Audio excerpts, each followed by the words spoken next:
முதல் முறையாக நம்முடைய குருஜியான டாக்டர் பிரம்மஸ்ரீ பிதான் பத்ரிஜி அவரை வணங்கி, இதே மாதிரி மகாத்தார் பாபாவுடைய ஃபவுண்டேஷன் அவங்களையும் வாங்கி இந்த நிகழ்ச்சி நம்ம தொடரலாம். மாஸ்டர்ஸ், நம்ம கடந்த செக்ஷனில் இந்த சிரஞ்சீவி பாபா, சிரஞ்சீவனா சிரஞ்சீவி சிரம் அப்படின்னாக்கா நீண்ட காலம் சாஸ்வதமாக, ஜீவி அப்படின்னாக்கா வாழ்றது, பாபா அப்படின்னாக்கா வாழு என்ற வாழ்த்து ஆசீர்வாதம். சிரஞ்சீவி பாபானாக்கா நீண்ட காலம் வாழ்க, 100 ஆண்டு காலம் வாழ்க. 100 ஆண்டுன்றது நம்ம சுலபமாக சொல்கிறது, ஆனால் 100 ஆண்டுன்றது ஒரு கணக்கு தான், அவ்வளோதான். சும்மா சாதாரணமாக சொல்கிறது. இது நிரந்தரமாக சாஸ்வதமாக வாழ்கிறது. இது எப்படி நம்ம தெரிஞ்சுக்கிறோம்? அந்த அந்த அந்த விஷயத்தில் நமக்கு சில விஷயங்கள் நம்ம தெரிஞ்சுக்கிறோம். முக்கியமாக நம்முடைய ஆயுஷ்னாக்கா நம்முடைய ஆயுர்தாயம் அப்படின்னாக்கா நம்முடைய சுவாசங்கள் தான் அப்படின்னு தெரிஞ்சுக்கணும். சுவாசத்தை நம்ம கண்ட்ரோல் பண்ணிங்கனாக்கா நம்ம ஆயுர்தாயங்களை கண்ட்ரோல் பண்ணிக்கலாம் ஈஸியாக. அப்படின்னு எத்தனை வருஷமாவது வாழலாம், நம்ம இஷ்டங்க, நம்ம கையில் இருக்குது. ஓகே, அந்த விஷயத்தில் நம்ம தெரிஞ்சுக்கணும். நம்ம அரிஷட் வர்க்கங்கள், இந்த காம குரோத லோக மோக மத ஆச்சரியங்கள் தான் நம்மளுக்கு நம்மளை வந்து இந்த உலகோட தொடர்பு வைக்கிறது. ஏதோ ஒரு நிலைமை நம்ம இருப்போம். அந்த சமயத்தில் இதெல்லாம் வரும்போது நம்ம கட்டுப்பாட்டில் இருக்கணும். இதெல்லாம் கட்டுப்பாட்டில் இல்லைனாக்கா நம்முடைய ஆயுர்தாயம், அதாவது நம்முடைய ஆயுஷ் கம்மியாகிறதுக்கு வாய்ப்பு இருக்கு. முக்கியமாக ரொம்ப ரொம்ப அடிக்கடி நம்முடைய கட்டுப்பாட்டை இழந்து போகிறது என்ன அப்படின்னாக்கா நம்மளுடைய குரோதம், கோபம் இல்லையா?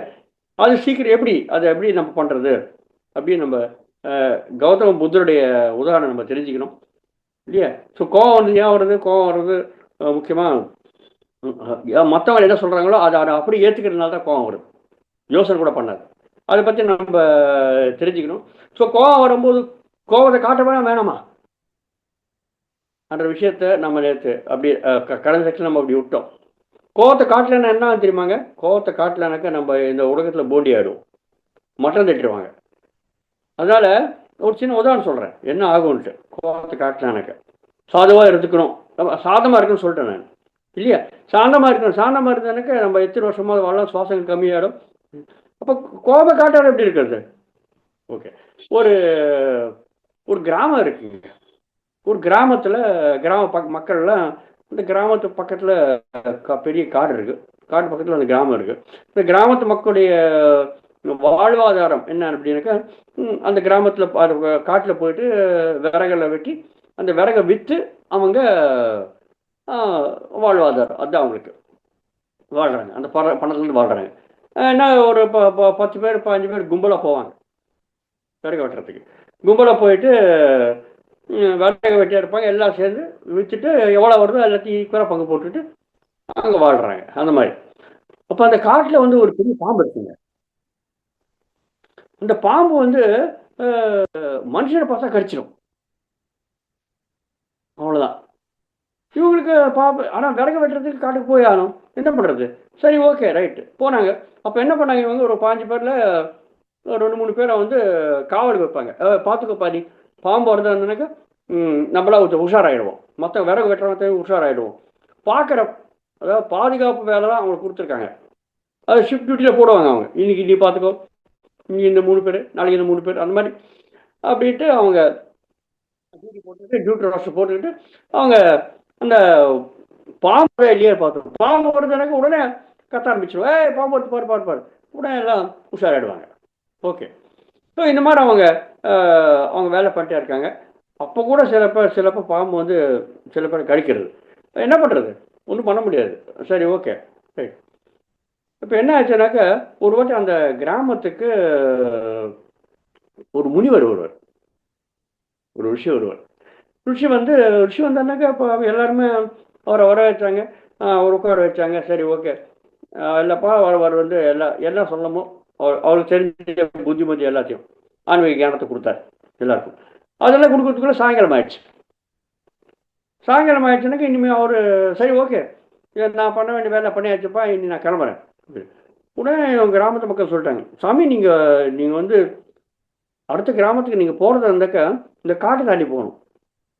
காடு தாண்டி போகிறதா இருந்தாக்கா நீங்கள் அங்கே ஒரு பெரிய பாம்பு இருக்குது, அந்த பாம்பு வந்து மனுஷனை பார்த்தா கடிச்சிடும், அதனால் நீங்கள் போகாதங்க, அரசியம் போகிறீங்க அப்படின்னு இவர் சொல்கிறாரு. முனிவர் சொல்கிறாரு, என்ன இது பாம்பாவது ஏதாவது?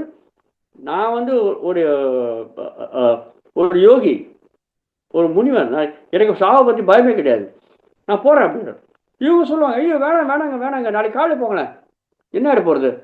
ஐயோப்பா, நான் எங்கே எங்கிட்ட நான் தங்குறது கிடையாது, எங்கேயும் தங்க மாட்டேன், நான் போயிடுவேன், நான் சாவனடி எழுதி வச்சுட்டு சத்துருப்பேன், அதில் என்ன இருக்கு அப்படின்ட்டு அவர் கிளம்புவார். எவ்வளோ வற்புறுத்தி போனாலும் இவங்க ஒத்துக்க மாட்டாங்க. கிராம மக்கள் எவ்வளோ வற்புறுத்தினாலும் முனிவர் ஒத்துக்க மாட்டார். சரி ஓகே, என்ன பண்ணுறது, எல்லாம் வந்தாங்க. அந்த கிராமத்துடைய எல்லை வரலையும் வந்துட்டு காடுன்னு ஆரம்பிக்கும் போது முனிவரை டாடா பாபே காட்டாங்க, அவர் கிளம்பிட்டார். சரி நடந்து போயிட்டே இருக்கு, இன்னும் இல்லை ஆறுது, நடந்து போயிட்டே இருக்காரு. போயிட்டு இருக்கும்போது இந்த பாம்பு வந்துருக்கு. பாம்பு வந்தோடனே உடனே முனிவரை கடிக்க ஆரம்பிச்சது. முனிவர் தான் இல்லை தப சக்தி அவருக்கு இருக்கு இல்லையா, அதனால உடனே அவரை பாம்பை பார்த்துட்டு என்ன நில்லு அப்படின்னுவார். பாம்பு பேசுவார் அவர். எல்லாம் அவ்வளோ சக்தி இருக்கு இல்லையா மாஸ்டர்ஸ், தியானம் பண்ணால் நிறைய சக்திகள் வரும், நிறைய சித்திகள் வரும். Okay right. ஸோ பாம்பு பாஷையில் பேசினார். பேசுனோடனே நில்லு, என்ன இது, என்ன பண்ணுற நீ, எனக்கு மனுஷனை கடை பிடிக்காது, நான் மனுஷனை பார்த்தா நான் சாவடிச்சிடுவேன், என்ன இது அப்படின்ட்டு அவருடைய திவ்ய திருஷ்டியோட அவருடைய 3ஆம் கண் திறந்து பார்ப்பார். ஏன் இது இந்த மாதிரி நடக்கிறது அப்படின்ட்டு பார்த்தா, கடந்த பிரிவில் அவர் இந்த மாதிரி நிறைய பேரை சாவடிச்சிருக்கார். மோசம் பண்ணி நிறைய பேர் சாவடிச்சுட்டு வாழணுன்ட்டு அவர் அந்த வாழ்க்கை ஆதாரத்துக்காக நிறைய பேர் சாவடிச்சிருக்கார், ஹிம்சை பண்ணியிருக்கார். அப்போ சொல்லுவார் முனிவர், என்ன இது கடந்த பிரிவில் நீ பயங்கரமாக ஹிம்சை பண்ணியிருக்க, அந்த பாவத்துக்கார ஏதாவது இந்த பிரிவில் நீ பாம்பா பிரிவு எடுத்திருக்க, இப்போ இந்த பிரிவில் நீ எத்தனை பேர் சாவடிக்கிறிய காரணம் இல்லாத, அப்போ அடுத்த பிரிவில் எந்த மாதிரி ஜென்மத்தை நீ எடுக்க போற, பயங்கரமான ரொம்ப ஹீனமான ரொம்ப கால்தனமான ஜென்மத்தை நீ எடுக்க போற, பிரிவு எடுக்க போற, இந்த பத்தலையா அவனுக்கு அப்படின்னு பாம்பு பயந்துடும். ஐயோ முடிவரே இந்த மாதிரி ஆயிடுச்சா, நான் பண்ண தவிர இந்த மாதிரி பாம்பா பிறந்தானே, இப்போ இந்த பிரிவில் நான் இந்த மாதிரி பாவத்தை பண்றேன்னா போய் எந்த மாதிரி பார்க்க போறேன், ஐயோ பயமா இருக்கு என்னை எப்படியா காப்பாத்துங்க அப்படின்னும். அது முடிவாக சொல்றாரு, நீ யாரையும் சாவடிக்கூடாது இனிமேல் அப்படின்னு. அப்போ இனிமேல் அட்லீஸ்ட் இது நடந்து போச்சு, பரவாயில்ல, இப்போ நான் சொல்லிட்டேன் இல்லையா, உனக்கு தெரிஞ்சது இல்லையா உனக்கு ரகசியத்தை பற்றி, இனிமேல் யாரும் சாவடிக்காது நீ அப்படின்னு. ஓகே நீ சத்தியம் பண்ணு அப்படின்னு. அப்போ பாம்பு சத்தியம் பண்ணும், ஓகே முனிவரே நான் இனிமேல் யாரையுமே சாவடிக்க மாட்டேன். சரி ஓகே சொல்லிட்டாரு. பாம்பு தங்க போட்டு முனிவர் காட்டில் தாண்டி போயிட்டு அவர் வழியாக அவர் போயிடுவார். போயிட்டு மறுநாள் காலையில் விடிஞ்சது. ஓகே கிராமத்து மக்கள்லாம் பழையபடி போனாங்க விறகு வெட்டுறதுக்கு. காவல் காக்கிறவங்க 3 பேர் காவல் காக்கிறாங்க, மற்றவங்கெல்லாம் விறகு வெட்டுறாங்க. பாம்பு வந்தது. பாம்பு வந்தோடனே ஏழை உஷாராயிட்டாங்க, ஓய் பாம்பு வருது கத்த ஆரம்பிச்சிட்டாங்க. கத்த ஆரம்பித்த உடனே பாம்பு வந்து எப்போ மனுஷனை பார்த்தா உடனே பாயும் மேலே. அது அவாடிக்கு ஒரு ஓரமாக ஒதுக்கி போயிட்டு இருந்துச்சு. உங்களுக்கு ஆச்சரியமா இருக்கு, என்ன அது மனுஷனை பார்த்தா மேலே வந்து பாயிடுது, இந்த மாதிரி ஒதுக்கி போகிறது அப்படின்ட்டு. சரி ஓகே போயிடுச்சு அப்படின்ட்டு மறுநாள் வந்து மற்ற பாம்பு பார்த்தாங்க. இவங்க பயங்கர உஷாராயிட்டாங்க. உஷாராயிட்டு பாம்பு வருதுன்றாங்க, உண்மை பண்ணல, அவாடிக்கு ஒதுக்கி போயிட்டே இருந்தது. கிராம மக்களுக்கு ரொம்ப ஆச்சரியமாயிடுச்சு, இல்லையா அது ஒரு 3 நாள் அந்த மாதிரி வந்த பிறகு 3 நாள் அப்படியே பாம்பு பார்க்குறாங்க, அது மாதிரி போயிட்டே இருக்கு. போயிட்டு சொல்லுவாங்க கிராமத்தில் எல்லாருக்கிட்டையும், பாம்பு பயங்கரமாக கடிச்சது இல்லையா, இப்போ பாரு ஒன்றுமே பண்ணுறது கிடையாது, அது பாரு போயிட்டே இருக்கு, ரொம்ப சாதுவாயிடுச்சு அப்படின்னுவாங்க. அப்படின்னா அந்த அவங்க பசங்க இருப்பாங்க இல்லையா, பசங்களுக்கு ரொம்ப ஆர்வமாக இருக்கும். முதல்ல பயங்கர பெரிய பாம்பு, பெரிய மலைப்பாம்போட பெருசாக இருக்கும், அது அந்த மாதிரி இருக்கிற பாம்பு ரொம்ப சாதுவாக இருக்கு. உடனே பசங்களுக்கெல்லாம் ரொம்ப ஆர்வமாக இருக்கும், ரொம்ப ஆசையாக இருக்கும், என்ன நாங்களும் பார்க்குறேன் யாரும் இது பண்ணலையே அப்படின்ட்டு. சரி ஒரு நாள் பசங்களை எல்லாம் அழைச்சிட்டு வருவாங்க, விறகு வெட்டுறவங்க. ஓகே அவங்க விறகு வெட்டியாக இருப்பாங்க. பாம்பு பெரிய பாம்பு வரும். பாம்பு வந்தோடனே பசங்க பார்த்துட்டு பயந்துருவாங்க, ஐயோ எவ்வளோ பெரிய பாம்பா அப்படின்ட்டு. இவங்க விறகு வெட்டுறவங்க விறகு வெட்டியாக இருப்பாங்க, ஏன்னா இனிமேல் காவல் காக்கிற அவசியம் கிடையாது. விறகு வெட்டுறவங்க பசங்க பார்த்து ஆச்சரியப்படுவாங்க, அது எதுவும் பண்ணாது, வாடி போயிட்டே இருக்கும் பாம்பு. மறுநாள் வருவாங்க பசங்களாம், பாம்பு ஒன்றுமே பண்ணலையே, பாம்பு ஒரு பையன் என்ன பண்ணுவான், உடனே அது பாம்பு போயிட்டு இருக்கும்போது வாழை பிடிச்சி இழுப்பான், டப்பிட்டு வாழை பிடிச்சி இழுத்தோட பாம்பு ஒன்றும் பண்ணல. இவ்வளோ ஆச்சரியமாயிடுச்சு உங்களுக்கு பசங்களுக்கு. இவ்வளோ பெரிய பாம்பு நம்ம வாழை பிடிச்சி இழுத்து கூட ஒன்றும் பண்ணல அப்படின்ட்டு. மறுநாள் வந்தாக்க பசங்க ரொம்ப தைரியம் வந்துடும். பாம்போட விளையாடலான்ட்டு பாம்பு போயிட்டே இருக்கும்போது ஒரு பையன் பாம்பை இழுத்து பிடிச்சி டக்கு கழுத்துல மாலையாட்டம் போட்டுப்பான். பாம்பு ஒன்றும் பண்ணாது. ஏன்னா உயிரோட சச்சம் பண்ணி இருக்கு இல்லையா, நான் யாரும் சாவடிக்க மாட்டேன்ட்டு ஒன்றும் பண்ணாத போயிட்டே இருக்கோம். இனிமேல் அவ்வளோதான், இனிமேல் பசங்களை நம்ம கட்டுப்படுத்த முடியுமா? பாம்பு ஒன்றுமே பண்ணல. ஒரு விளையாடுறதுக்கு ஒரு பொருள் கிடைச்சிருக்கு அவனுக்கு, உடனே டெய்லி வருவாங்க, பாம்போட பயங்கரமாக விளையாடுவாங்க. பாம்பு எதுவும் பண்ணாது. அது பாட்டுக்கு சும்மா அப்படியே ஒரு ஒரு ஒரு விளையாடுற ஒரு பொம்மையாட்டம் ஆயிடுச்சு பாம்பு. பசங்க சொல்ல வேண்டிய அவசியம் இருக்க? விளையாடுற பொருள் பாம்பு, ஜீவன் உள்ள பொருள், இயக்கத்தோடு இருக்கிற ஒரு பொருள், ஒரு ஜீவன். அது ஒன்றுமே பண்ணல. விளையாடுறதெல்லாம் நம்ம விளையாடுறது அத்தனையுமே ஜீவம் இல்லாத பொருள்கள் இல்லையா? விளையாடு பொம்மையில ஜீவம் இல்லாது. ஜீவமுள்ள ஒரு பிராணி பயங்கரம் விளையாட ஆரம்பிச்சாங்க. ஓகே, அந்த மாதிரி கிட்டத்தட்ட ஒரு 6-7 மாதம் ஆயிடுச்சு. நல்லா இருக்கு, 6-7 மாதம் ஆயிடுச்சு. அப்புறம் ஒரு 6 மாதம் ஆன பிறகு முனிவர் திருப்பி அந்த பக்கத்துலேருந்து வர்றாரு, இந்த கிராமத்துக்கு வர்றாரு. ஒரு நாள் சாயங்காலம் ஆயிடுச்சு. வரும்போது அந்த அந்த காட்டு வழியாக வர்றாரு. காட்டு வழியாக கிராஸ் பண்ணி வரும்போது, ஓ முனிவரே வணக்கம் அப்படின்ட்டு ஒரு குரல் கேட்டுச்சு.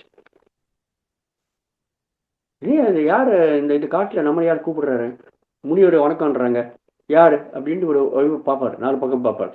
பார்த்தாக்க இங்க பாம்பு இருக்கு. அது எப்படி இருக்கும், வெளிசாயிட்டு இருக்கு, ஒளி குச்சியாட்டா இருக்கும். மலைப்பாம்புக்குன்னா ரொம்ப தடியா இருக்கிற பாம்பு. ஓகே, ஒரு சிறிய நம்ம இந்த இந்த மண் பாம்பு இல்லையா, அந்த மாதிரி ரொம்ப ரொம்ப மெலிசாயிட்டு ஒல்லி குச்சியாட்டு அப்படியே இருக்கும். இவர் அடையாளம் கண்டுபிடிக்க முடியாது. இல்லையா இது முதல்ல எப்படி பார்த்தாரு, பயங்கரமான பாம்பு.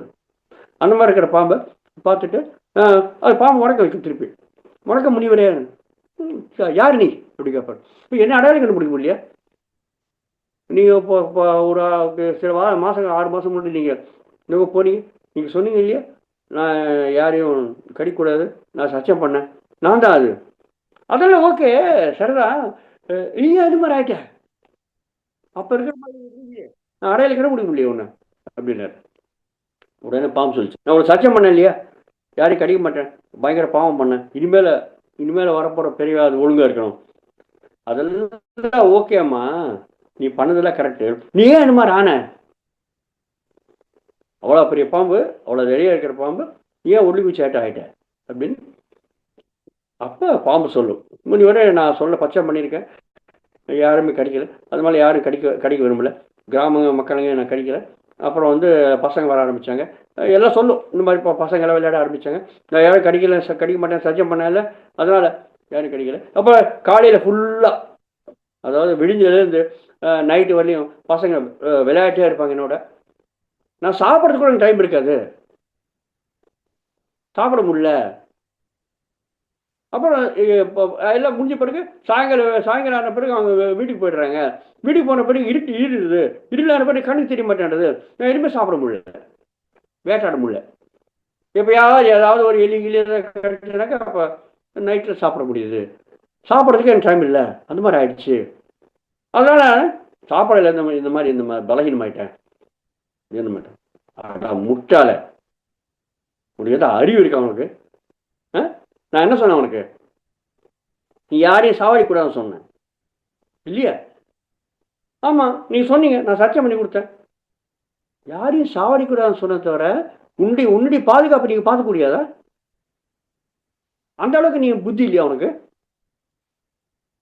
அப்போ என்ன பண்ணுறது சுவாமிஜி, முனிவரை என்ன பண்ணுறது, எனக்கு ஒன்றும் தெரியலையே. சரியான முட்டாளாக இருக்க நீ, கொஞ்சம் கூட புத்தி கிடையாது உனக்கு. உன்னை நீ காப்பாற்றிக்கிறதுக்கு நீ யாரையும் சாவடிக்கூடாது, நீ யாரையும் கடிச்சு சாவடிக்கூடாது. ஆனால் யாரோ கிட்ட வந்தானக்கு உன்னை நீ தற்பாதுகாப்புக்காக நீ சீரலாம் இல்லையா? புஷ் பயம் காட்டலாம் இல்லையா? அதுல என்ன தவறு இருக்கு? அதுல என்ன பாவம் இருக்கு? இந்த அளவுக்கு உனக்கு புத்தி கிடையாதா அப்படின்னு. ஐயோ சுவாமி, எனக்கு ஒன்றும் தோணல.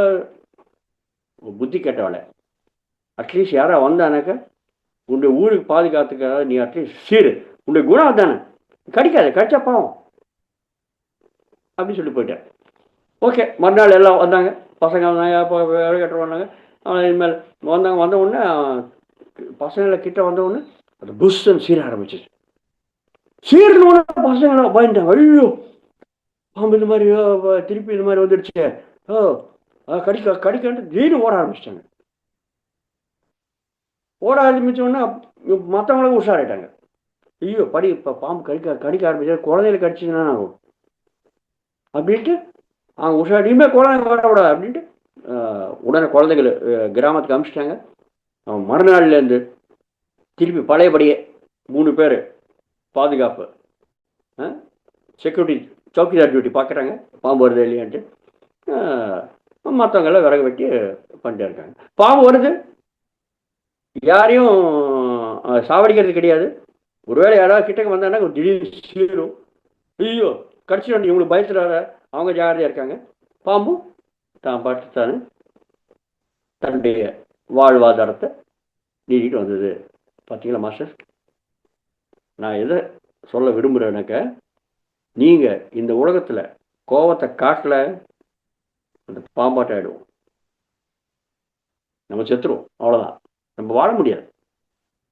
ஸோ கோபத்தை காட்டணுமா வேணாமான்ற அந்த புத்தி, அந்த எண்ணம் மனதில் நம்மளுக்கு வரணும். பார்த்தீங்களா? ஸோ அப்போ சீரனால என்ன ஆச்சு? பயம் காட்டி தவிர எந்த பாவம் வரல. ஸோ நடிக்கிறது, அதுதான் கோபத்தை காட்டு நடிக்கிறது.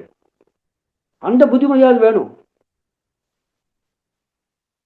பார்த்தீங்களா மாஸ்டர்? ஸோ அந்த அளவுக்கு நம்மளுக்கு புத்தி எப்போ வேலை பண்ணும்? புத்தி எப்படி வேலை பண்ணும்?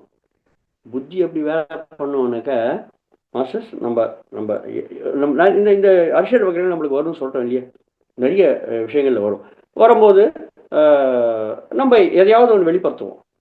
காம குரோத லோகம் மதமாசை வெளிப்படுத்தும் போது அது நம்ம கட்டுப்பாட்டில் இருக்கணும்னு சொன்னேன். எதை சப்போஸ் கோபத்தை வெளிப்படுத்தணும் அப்படின்னாக்கா, கோபம்ன்றது எப்படி வரும்? கோபம்ன்றது ஒரு எண்ணம் தானே, கோபத்தை காட்டணுன்ற ஒரு எண்ணம் தானே இல்லையா?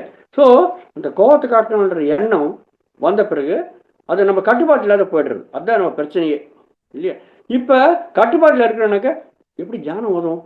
இங்கே தாங்க தியானத்துக்கு வரேன் நான். ஓகே, தியானம் பண்ணும்போது நம்ம என்ன பண்ணுறோங்க? தியானம் பண்ணும்போது உடலை அமைதியை உட்கார வச்சு, சாந்தமாக உட்கார வச்சு, மனதையும் சாந்தப்படுத்துகிறோம் மூச்சு மேல் கவனத்தை வச்சு இல்லையா? மூச்சு மேல் கவனத்தை வச்சு மனதை சாந்தப்படுத்தும் போது மனதில் எண்ணமே வராது. மனதில் எண்ணம் வரலனாக்கா மனம் சாந்தமாக இருக்குது. மனம் சாந்தமாகிடுச்சுனாக்கா அப்புறம் புத்தி சாந்தமாகிடும். அதுதான் நம்ம தியானத்தில் பண்ணுற அது எண்ணமற்ற வர்ற பலன். அதுதான் நம்ம தெரிஞ்சுக்கணும். அதை மன அமைதி வரும், அப்புறம் ஆரோக்கியம் வரும். இதெல்லாம் நம்ம தெரிஞ்சுக்கணும். நம்ம தியானம் பண்ணுற அந்த அந்த அபியாசம் என்ன எங்கே உதவுறது? நம்ம வாழ்க்கையில் உதவும். அதுவும் சொல்லியிருக்கோம், நம்ம தெரிஞ்சுக்கணும். இப்போ வாழ்க்கை என்னென்னா கண்ணை திறந்த பிறகு வர்றது 16 மணி நேரம் இல்லை 14 மணி நேரம் நம்ம கண்ணை திறந்து உட்கார்றோம் இல்லையா, தூங்குறது போக தியானம் பண்ணுறது போக மிச்சிக்கிறது வாழ்க்கை. அதுதான் அந்த தியானத்துடைய பலன் நம்மளுக்கு உதவும்.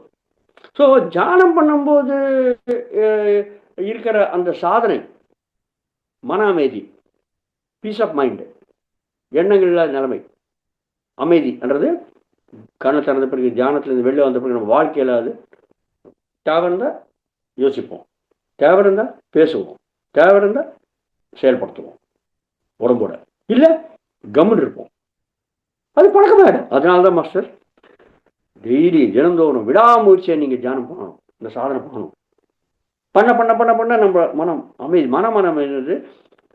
நீங்கள் 24 மணி நேரம் நம்ம விழிப்புணர்வோடு இருப்போம்.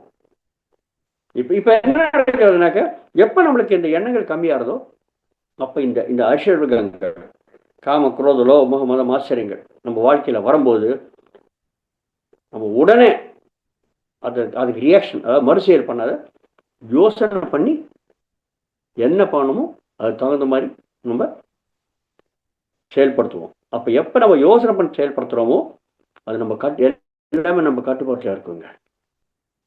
இப்போ நம்ம யோசனையாக பண்ணாத விட்டுறோம் இல்லையா, அதனால தான் நடக்கிறது. ஸோ அந்த மாதிரி தியானம் பண்ணுறது நம்மளுக்கு உதவுறது. சரி, நீங்கள் சொல்லலாம் இதெல்லாம் சரி சார், நீங்களாம் பயங்கரமாக கதை பேசுகிறீங்க, கௌதம் புத்தரை பற்றியோ இல்லை பாம்பு எல்லாம் இப்போ கதை பேசுகிறீங்க, ப்ராக்டிக்கலாக என்ன நடக்கிறது, அது எப்படி நம்ம ஈடுபடுத்துறது? ஒரு சின்ன உதாரணம் சொல்லிக்கலாங்க. இப்போ நான் வந்து ரீஜனல் எக்ஸிக்யூட்டிவ் வேலை பண்ணேன் சென்னை ஏர்போர்ட். ஓகே, எங்கிட்ட 13 ஜிஎம்ஸ் வேலை பண்ணேன்.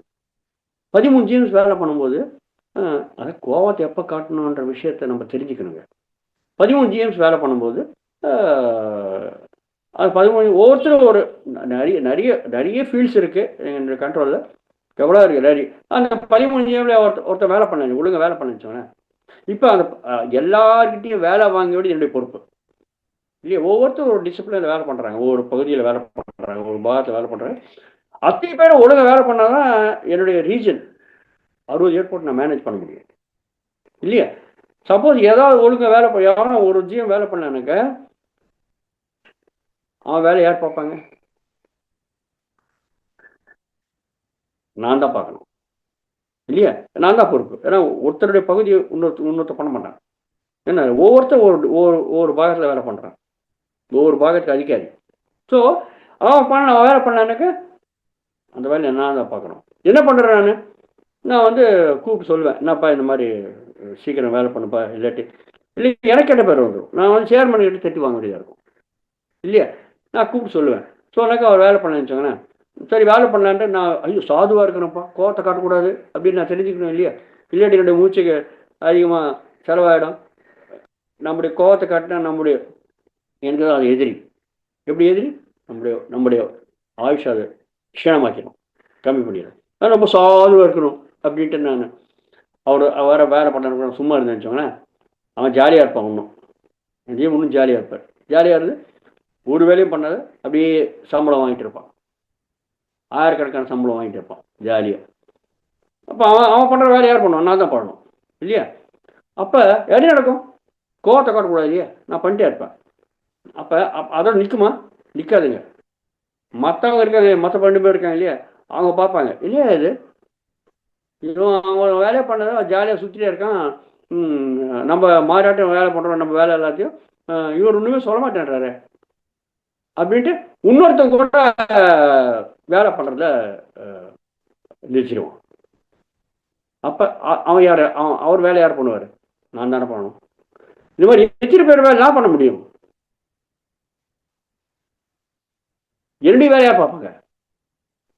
எல்லார்கிட்டையும் வேலை வாங்கிட்டு என்னுடைய வேலை. ஒவ்வொருத்தர் வேலையை பண்ணல, அவன் நான் பண்ணுறேன்றக்க பண்ண ஆகும் பார்த்தீங்களா. ஸோ அந்த சமயத்தில் நம்ம என்ன பண்ணணும்? அந்த சமயத்தில் கோவத்தை கொடக்கூடாது, சாதுவாக இருக்கணும். நடக்குமா? நடக்காது. அப்போ கூப்பிட்டு என்னையா இது, என்ன விஷயம், உனக்கு எதாவது பிரச்சனை இருக்கா சொல்லு, உனக்கு எதாவது பிரச்சனை இருக்கா, யாராவது எக்ஸ்ட்ரா ஆள் தேவை இருக்கா, நீ உங்களுக்கு ஹெல்ப் பண்ணுறதுக்கு நான் கொடுக்குறேன், நீ வேலை பண்ண எப்படியா அப்படின்னு நான் முதல்ல சத்தம் போடுவேன். பார்த்தீங்களா, எனக்கு அவருக்கு எந்த விதமான பர்சனல் விரோதம் கிடையாது. ஆனால் சத்தம் போடுவேன். சத்தம் போட்ட பிறகு அவர் வேலை பண்ண வச்சோங்கன்னா, சத்தம் போட்ட கூட வேலை பண்ணனாக்கா உடனே எழுதி கொடுப்பேன், ரைட்டிங்கில் மெமோ இப்படி சொல்லுவோம் இல்லையா, நம்ம எழுதி கொடுப்போம். நீ ஒழுங்காக வேலை பண்ணனாக்கா ஏன் வேலை பண்ணல எனக்கு எக்ஸ்பிளைன் பண்ணு, எக்ஸ்பிளனேஷன் கால் ஃபார் பண்ணுவேன் நான். ஏன் வேலை பண்ணல? பர்சனலாக எனக்கோட எந்த விதமான விரோதம் கிடையாது அவரோட. ஏன்னா எனக்கு பாதிப்பு ஏற்படும் கடைசியில். நான் ஒரு வேலை வாங்கலை, எனக்கு எழுதி கொடுப்பேன். எழுதி கொடுத்தா கூட அவன் வேலை பண்ண உடனே அவருடைய கான்ஃபிடென்ஷியல் ரிப்போர்ட், அதை வருஷம் எப்படி யார் வேலை பார்க்குறாங்கன்றது ஒரு ரிப்போர்ட், வருஷத்துக்கு ஒரு ரிப்போர்ட் இருக்கும். ஒவ்வொரு அதிகாரியுடைய வேலை தன்மை என்னன்றது அவங்க மேல் இருக்கிற அதிகாரி, எனக்கு ஜிஎம்னா அவங்க மேல் இருக்கிற அதிகாரி நான் எழுதணும். அதே மாதிரி ஒரு வருஷத்துக்கு நான் கிட்டத்தட்ட 10,000 பேருடைய கான்ஃபிடென்ஷியல் ரிப்போர்ட் நான் எழுதுவாங்க. அவங்க எப்படி வேலை பண்ணுறாங்க, அவங்க அதிகாரி எழுதுவாங்க, அவங்க அதிகாரி மேலே நான் எழுதுவேன், இந்த மாதிரி. ஸோ என் கீழே வேலை பண்ணுற மேலே நான் எழுதணும் இல்லையா? அப்போ நான் அதில் எழுதிடுவேன் க்ளீனாக. இன்னும் இவன் வந்து எவ்வளோ சொன்னாலும் வேலை பண்ண மாட்டேன்றான், இவன் வந்து தகுதி கிடையாது இவனுக்கு, இவன் மேல் நோக்கிய ப்ரமோஷன் வரத்துக்கு, பதவி உயர்வு வரத்துக்கு இவனுக்கு தகுதி கிடையாது அப்படின்னு நான் ரிப்போர்ட்டில் எழுதிடுவேன்.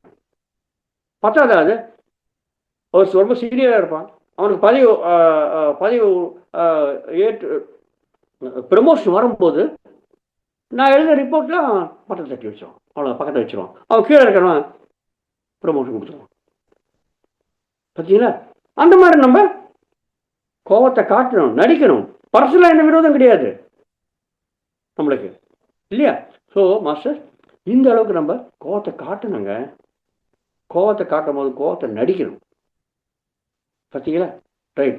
இதெல்லாம் ஓகே சார், இதெல்லாம் ஓகே சார். ஆனால் இந்த மாதிரி கோபத்தை கூட காட்ட முடியாத நிலைமை வருங்க நம்மளால. அப்போ என்ன பண்ணுறது? ப்ராக்டிக்கல் எக்ஸாம்பிள்ஸ் என்ன பண்ணுறது அப்படின்னாக்க, நம்ம கோபம் நம்மளுக்கு வந்துடுச்சு, நம்ம ஏற்கனவே தெரிஞ்சுக்கணும், நம்முடைய உடல் வந்து ஒரு ரசாயன தொழிற்சாலை, கெமிக்கல் ஃபேக்ட்ரி இல்லையா? அந்த கெமிக்கல் ஃபேக்ட்ரியில் என்ன நடக்கும்? இந்த அரிஸ்டாட்டிக் வர்க்கங்கள் நம்மளுக்கு வரும்போது இந்த பாவனைகள் எல்லாமே நம்மளுக்கு தூண்டி விடும். உள்ளே இருக்கிற கெமிக்கல் ரியாக்ஷன், உடம்பு ஃபுல்லாக கெமிக்கல் தாங்க இல்லையா? கெமிக்கல் ரியாக்ஷன் நடக்கும்.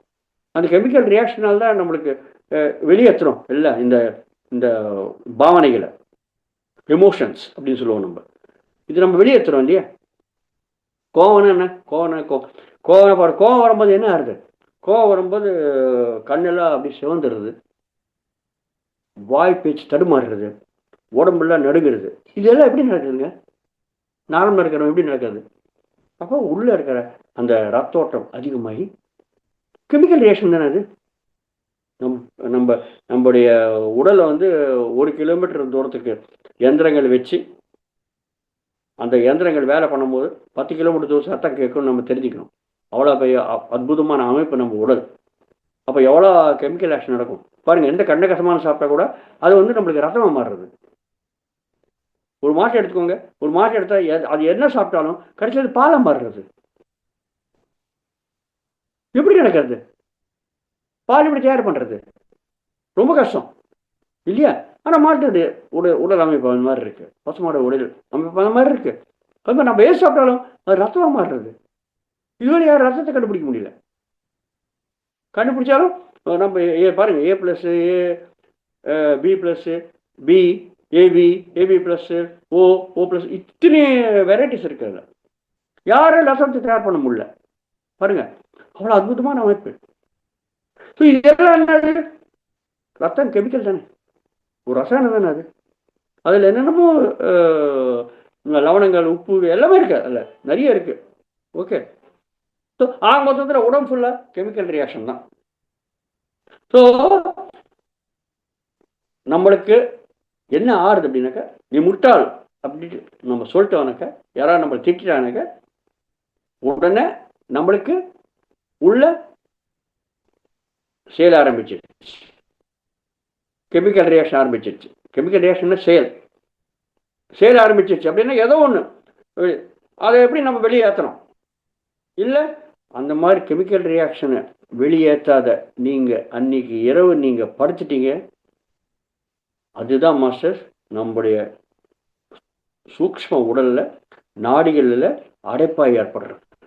அதுக்கு ஒரு காரணங்க, கர்மாவுடைய வேணும் நம்ம தெரிஞ்சுக்கிறோம். சூக்ஷ்ம உள்ள அடைப்புக்கு இது ஒரு நம்ம பாவனைகளை வெளிப்படுத்த முடியல, வெளிப்படுத்தி நம்ம இந்த கெமிக்கல் ரியாக்ஷன் நம்ம ஒழுங்காக எடுத்துன்னு வர முடியல. நம்ம அதுவும் சமநிலை வைக்கிறது நம்முடைய உடம்பை, அதுதான் சாந்தமாக இருக்கிறதுன்றது இல்லையா? வைக்கலை. அந்த அந்த அந்த நிலைமையோட நம்ம தூங்கிட்டோம், நம்ம சூக்ஷ்ம உடலில் அது அடைப்பாக ஏற்படும், அது வியாதியமாகிடும் கடைசியில். அதனால தான் பாவனைகளை நம்ம அடக்கக்கூடாது, வெளியேற்றணும். வெளியேற்றுறதுக்கு வாய்ப்பே இருக்காதுங்க. ஒரு சின்ன உதாரணத்தை தெரிஞ்சுக்கலாம் நம்ம, அதுதான் ப்ராக்டிக்கல் நம்ம நடக்கிறது. ஓகே. இப்போ நான் ஆஃபீஸில் வேலை பண்ணுறேன். நான் ஆஃபீஸில் வேலை பண்ணும்போது எனக்கு ஃபோன் வருது. சேர்மன் கிட்டேருந்து இல்லை மினிஸ்டர் கிட்டேருந்து ஃபோன் வருது. ஃபோன் வந்து கண்ணாமனா என்னை திட்டாங்க. என்ன ஓகே, ஏதோ ஒரு காரணம் இது சரியா இல்லை, அதில் கண்ணாமன்னு திட்டாங்க. திட்டம்படிக்கு என்ன ஆச்சு, அவங்களுக்கு என்ன ஆச்சுன்னு நம்மளுக்கு தெரியாது. ஏதோ ஒன்று, ஏதோ ஒரு காரணத்துக்காக அந்த கோபத்தை என் மேலே காட்டிட்டாங்க. திருப்பி நான் என்னுடைய மினிஸ்டரோ இல்லாட்டி சேர்மனை திட்ட முடியுமா? திட்டம் என்ன ஆகும் பாருங்க. இதான் ப்ராக்டிக்கலாக நம்மளுடைய வாழ்க்கை நடக்கிற விஷயங்கள். கோபத்தை காட்டணும்னு சொன்னேன், ஆனால் கோபத்தை காட்ட முடியாத நிலைமை பாருங்க. என்ன சேர்மன் திட்டாரு, இல்லை மினிஸ்டர் திட்டாரு, என்ன செயல் ஆரம்பிச்சிருச்சு. என்ன செயல்? ரத்தோட்டம் அதிகமாகிடுச்சு, இல்லை கோபம் அதிகமாகிடுச்சு. அப்போ நான் என்ன பண்ணோம், அப்படியே அதே செயலோட நான் அன்றைக்கி நைட்டு தூங்கிட்டேன். என்னுடைய சூக்ஷ்ம உடலில் அடைப்பு ஏற்பட்டுரும் மாஸ்டர்ஸ். அப்போ நான் என்ன பண்ணுறது, எந்த விஷயத்துக்காக அவர் நான் திட்டு வாங்கியிருக்கேனோ அந்த அந்த அந்த அந்த அந்த அந்த அந்த விஷயத்துக்கு யார் எந்த மேனேஜர் பொறுப்போ அவரை கூப்பிட்டு நான் சத்தம் போடுவேன். இதான் நடக்கிறது. நான் பயங்கரமாக சத்தம் போடுவேன். என்ன அது அறிவுறுத்தனமாக பண்ணியிருக்கேன், நீ பாரு இந்த மாதிரி எல்லாம் கணவன் கத்துறாங்க, சரி பண்ணு, ஒழுங்கா இம்மீடியட்டாக பண்ணு அப்படின்னு நான் சத்தம் போடுவேன். இப்போ என்ன ஆச்சு, எனக்குள்ள இருக்கிற அந்த செயல் ஆக்ஷன் பார்த்தீங்களா, அந்த உணர்வுகளை அந்த பாவனைகளை நான் வெளியேற்றியாச்சு, கோவத்தை காட்டியாச்சு, நடிச்சாச்சு இல்லையா. அவனும் அடிக்கலை, ஒன்றும் பண்ணல. என்னுடைய செயல் நான் வெளியேற்றியாச்சு. அப்போ நான் ஃப்ரீ. பார்த்தீங்களா, கெமிக்கல் ரியாக்ஷனால ரைட். நான் மொத்த வேலையில் பண்ணிட்டே இருப்பேன். இப்போ என்ன ஆச்சு, அதே மாதிரி நான் திட்டின பிறகு என்னோட ஜீவனை திட்ட முடியாது. திட்டம் என்ன ஆகும், நான் ஒன்று கத்த ஆரம்பிச்சிடும், ஏதாவது பண்ணுவேன், அவன் ஆக்ஷன் எடுப்பேன். ஆனால் வாய் மூட்டு உட்காந்துருக்கோம். அவர் என்ன பண்ணுவார், அவர் கீழே இருக்கிற அதிகாரி மேலே, ஒர்க்கர் மேலே அவர் போய் சட்டம் போடுவார், நீ என்ன பண்ணுற ஒழுங்காக அவர்.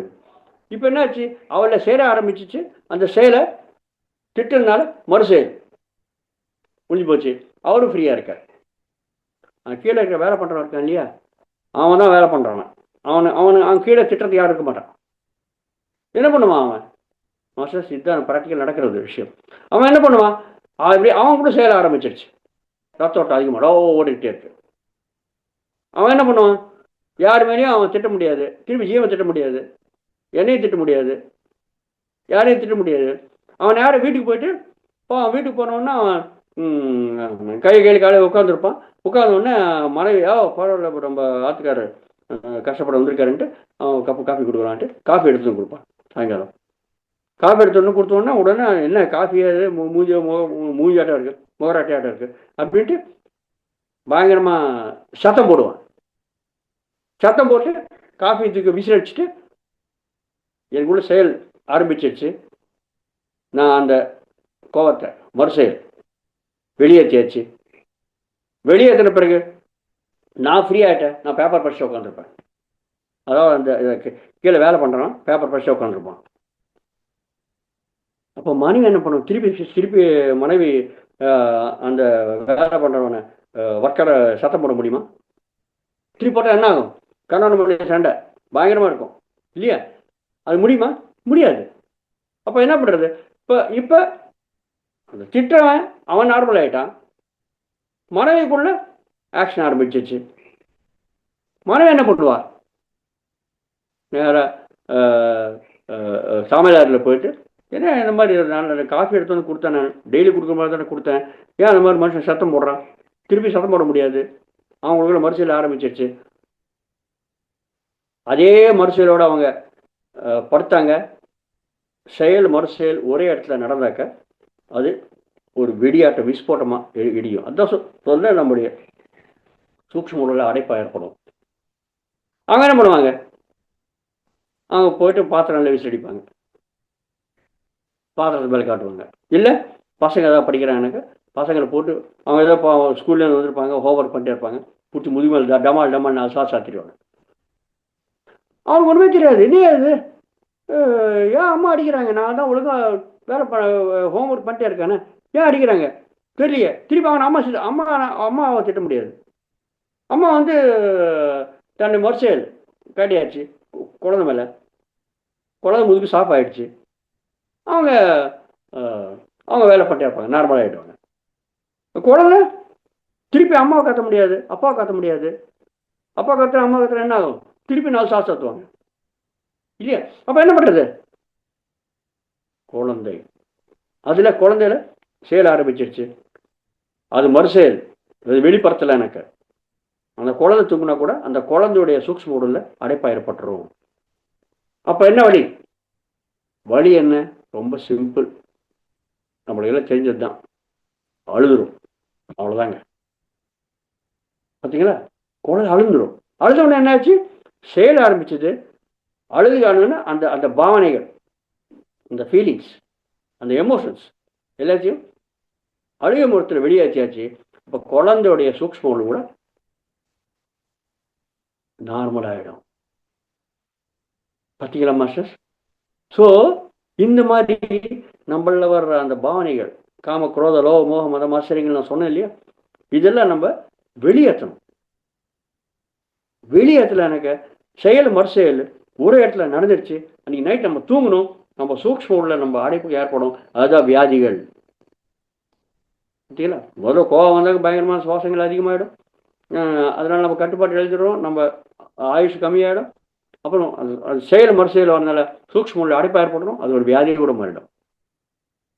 பார்த்தீங்களா, நிறைய பாவனைகள் நம்ம அடக்கி வைக்கும் போது அது ஒரு வியாதியாக மாறதுக்கு வாய்ப்பு இருக்குது. இந்த கேன்சரு இதெல்லாம் கூட அடக்கி வைக்கிறதுனால வருதுங்க நிறைய விஷயங்கள். ஓகே. ஸோ நம்ம ஆனால் இப்போ பார்த்தீங்கன்னாக்க இந்த காலத்தில் குழந்தை அடிச்சா ஒத்துப்பாங்களா, இல்லை சாமானிய விசேஷம் வைப்பாங்களா, இல்லை அந்த மனைவி அழுதா ஒத்துப்பாங்களா? மனைவி அழுதாக்கா இன்னும் கடன் சதம் போடுவான், என்ன அவனுக்கு நடிக்கிறேன் நீ அப்படின்ட்டு. குழந்தை அடிச்சானாக்க குழந்தை அடிச்ச குழந்தை ஒத்துக்காது. குழந்தையும் இப்போ இந்த காலத்தில் குழந்தையெல்லாம் அம்மா திட்டம் பயங்கரமா. ஸோ ப்ராக்டிக்கல் நடக்காது. அப்போ என்ன ஆகும், அந்த ஒர்க் பண்ணுறவன் மனைவியை திட்டான், செயல் மறுசெயல் அவருக்கு சரியாயிடுச்சு, அவர் பேப்பர் படிச்சு உட்காந்துருக்காரு. ஆனால் அந்த மனைவி குழந்தையும் அடிக்க முடியாது, பாத்திரத்தையும் விசிலடிக்க முடியாது, தானும் அழுக முடியாது. அப்போ என்ன பண்ணணும், செயல் மறுசெயல் ஆரம்பிச்சிருச்சு. நைட்டில் தூங்கிட்டாக்க டேஞ்சர். அப்போ என்னதான் பண்ணணும்னாக்க வெளியேற்றணும், அந்த பாவனையை வெளியேற்றணும். அப்போ என்ன பண்ணுறதுக்கு வாய்ப்பு இருக்குது மாஸ்டர்ஸ், ரொம்ப ரொம்ப சிம்பிளான ஒரு சொல்யூஷன், அதாவது ஒரு ஒரு ஒரு தீர்வு என்ன அப்படின்னாக்க, எங்கேயாவது நம்மளுக்கு வெளியில் போகிறதுக்கு வாய்ப்பு இருக்குது, அக்கம் பக்கத்தில் ஒரு கடலாவது இல்லை பக்கத்தில் ஒரு தோட்டமாவது ஏதாவது நம்மளுக்கு இருந்தானாக்கா அந்த இடத்துல போக வேண்டியது. அந்த இடத்துல போயிட்டு சத்தம் போட்டு யார் மேலே கோவத்தை காட்டணுமோ, அந்த கணவன் மேலே கோவத்தை காட்டணுங்க, அவன் சத்தம் போட்டு அவரை திட்டிட வேண்டியது தான். பார்த்தீங்களா, தன்னுடைய மறுசெயல் வெளியில் வந்துடுச்சு. ஆனால் வெளியே போய் திட்டினவன் ஒத்துப்பான். இப்போ எவனாவது கேட்டு திருப்பி அந்த கணவன் போய் சொல்லுவான், போயிட்டு பார்வையா இந்த திட்டுற பார் ஒய்ஃபு அப்படின்னு சொல்லுவான். அது நடக்காது. ஆனால் வெளியே அங்கே போக முடியும் அடிக்கடி, அது முடியாது. அப்போ என்னதான் பண்ணுறது, நம்ம பாவனையை வெளியேற்றலை, நம்ம சூக்ஷ்ம உள்ள அடைப்பாக ஏற்படும். அப்போ என்ன வழி எனக்கு ரொம்ப சிம்பிள், பாத்ரூமுக்குள்ளே போக வேண்டியது, போல்ட்டு போட்டுக்க வேண்டியது. நம்மளுக்கு என்னென்ன கோபம் வருதோ அந்த கணவன் மேலே, அந்த கோபத்தை அந்த யார் நம்ம மேலே கோபம் காட்டினாங்களோ அவங்கள இஷ்டம் போல திட்டிக்கிட்டு சத்தம் போட்டு வெளிப்புறமா திட்டிக்கிட்டு பாருங்க, பாவனை வெளில வருது பாருங்க, அந்த எமோஷன், அந்த ரியாக்ஷன், அந்த மறுசெயல் வெளில வருது. திட்டிட்டு சுத்தம் முகத்தை கழுவிட்டு ஃப்ரெஷ் ஆகிட்டு வந்துடுங்க, அவ்வளோதாங்க. அதாவது நம்ம பாவனைகளை வெளியேற்றலை அப்படின்னாக்க நம்மளோட சூக்ஷ்ம நம்மளுக்கு அடைப்பாக ஏற்படுறதுக்கு வாய்ப்பு இருக்கு. இந்த மாதிரி ப்ராக்டிக்கல் சொல்யூஷன்ஸ் நம்மளா கண்டுபிடிச்சி பண்ண வேண்டியதுதான் மாஸ்டர். இதுதாங்க நம்ம பண்ண வேண்டியது. இந்த மாதிரி நம்மளுடைய பாவனைகளை, முக்கியமாக கோபத்தை வெளியேற்றி, பாவனைகளை வெளியேற்றி நம்ம சாந்தமாக இருக்கிறதுக்கு வாய்ப்பு இருக்கு. அந்த மாதிரி யோசனை வரணும். அந்த மாதிரி யோசனை வந்தனாக்கா புத்தி அந்த மாதிரி முடிவு எடுக்கணும். எப்படி புத்தி முடிவு எடுக்கும் பார்த்தீங்களா மாஸ்டர்ஸ்? நம்ம முதல்ல என்ன கற்றுக்கணும், நம்ம மூச்சு மேலே கவனம் வச்சு நம்ம யோசனை கம்மி பண்ணுறோம் சொல்கிறோம். எந்த காரியம் பண்ணுறதா இருந்தாலும் எப்படி ஒரு காரியம் பண்ணணும் அப்படின்னாக்கா, ஒரு சின்ன உதாரணம் நம்ம எடுத்து தான் தெரியும். இது உதாரணம் தான், இந்த எண்ணிக்கை உதாரணம் தான். ஒரு 100 எண்ணங்கள் வரலையும் எந்த விதமான செயல் இருக்காதுங்க. வெறும் எண்ணங்கள் மட்டும் தான் வரும். அவ்வளோதான். 101லேருந்து 500 எண்ணங்கள் வருதுன்னு வச்சுக்கலாங்க. அந்த எண்ணங்கள் வாய்ப்பேச்சு வழியாக வெளியில் வருங்க. உடம்புல செயல் இருக்காது. திருப்பி பாருங்க எப்படி நம்ம காரியம் பண்ணுவோன்ட்டு. 101லேருந்து 500 வரலையும் வாய்ப்பேச்சு வழியாக பேச்சுவார்த்தை தான் வெளில வரும்.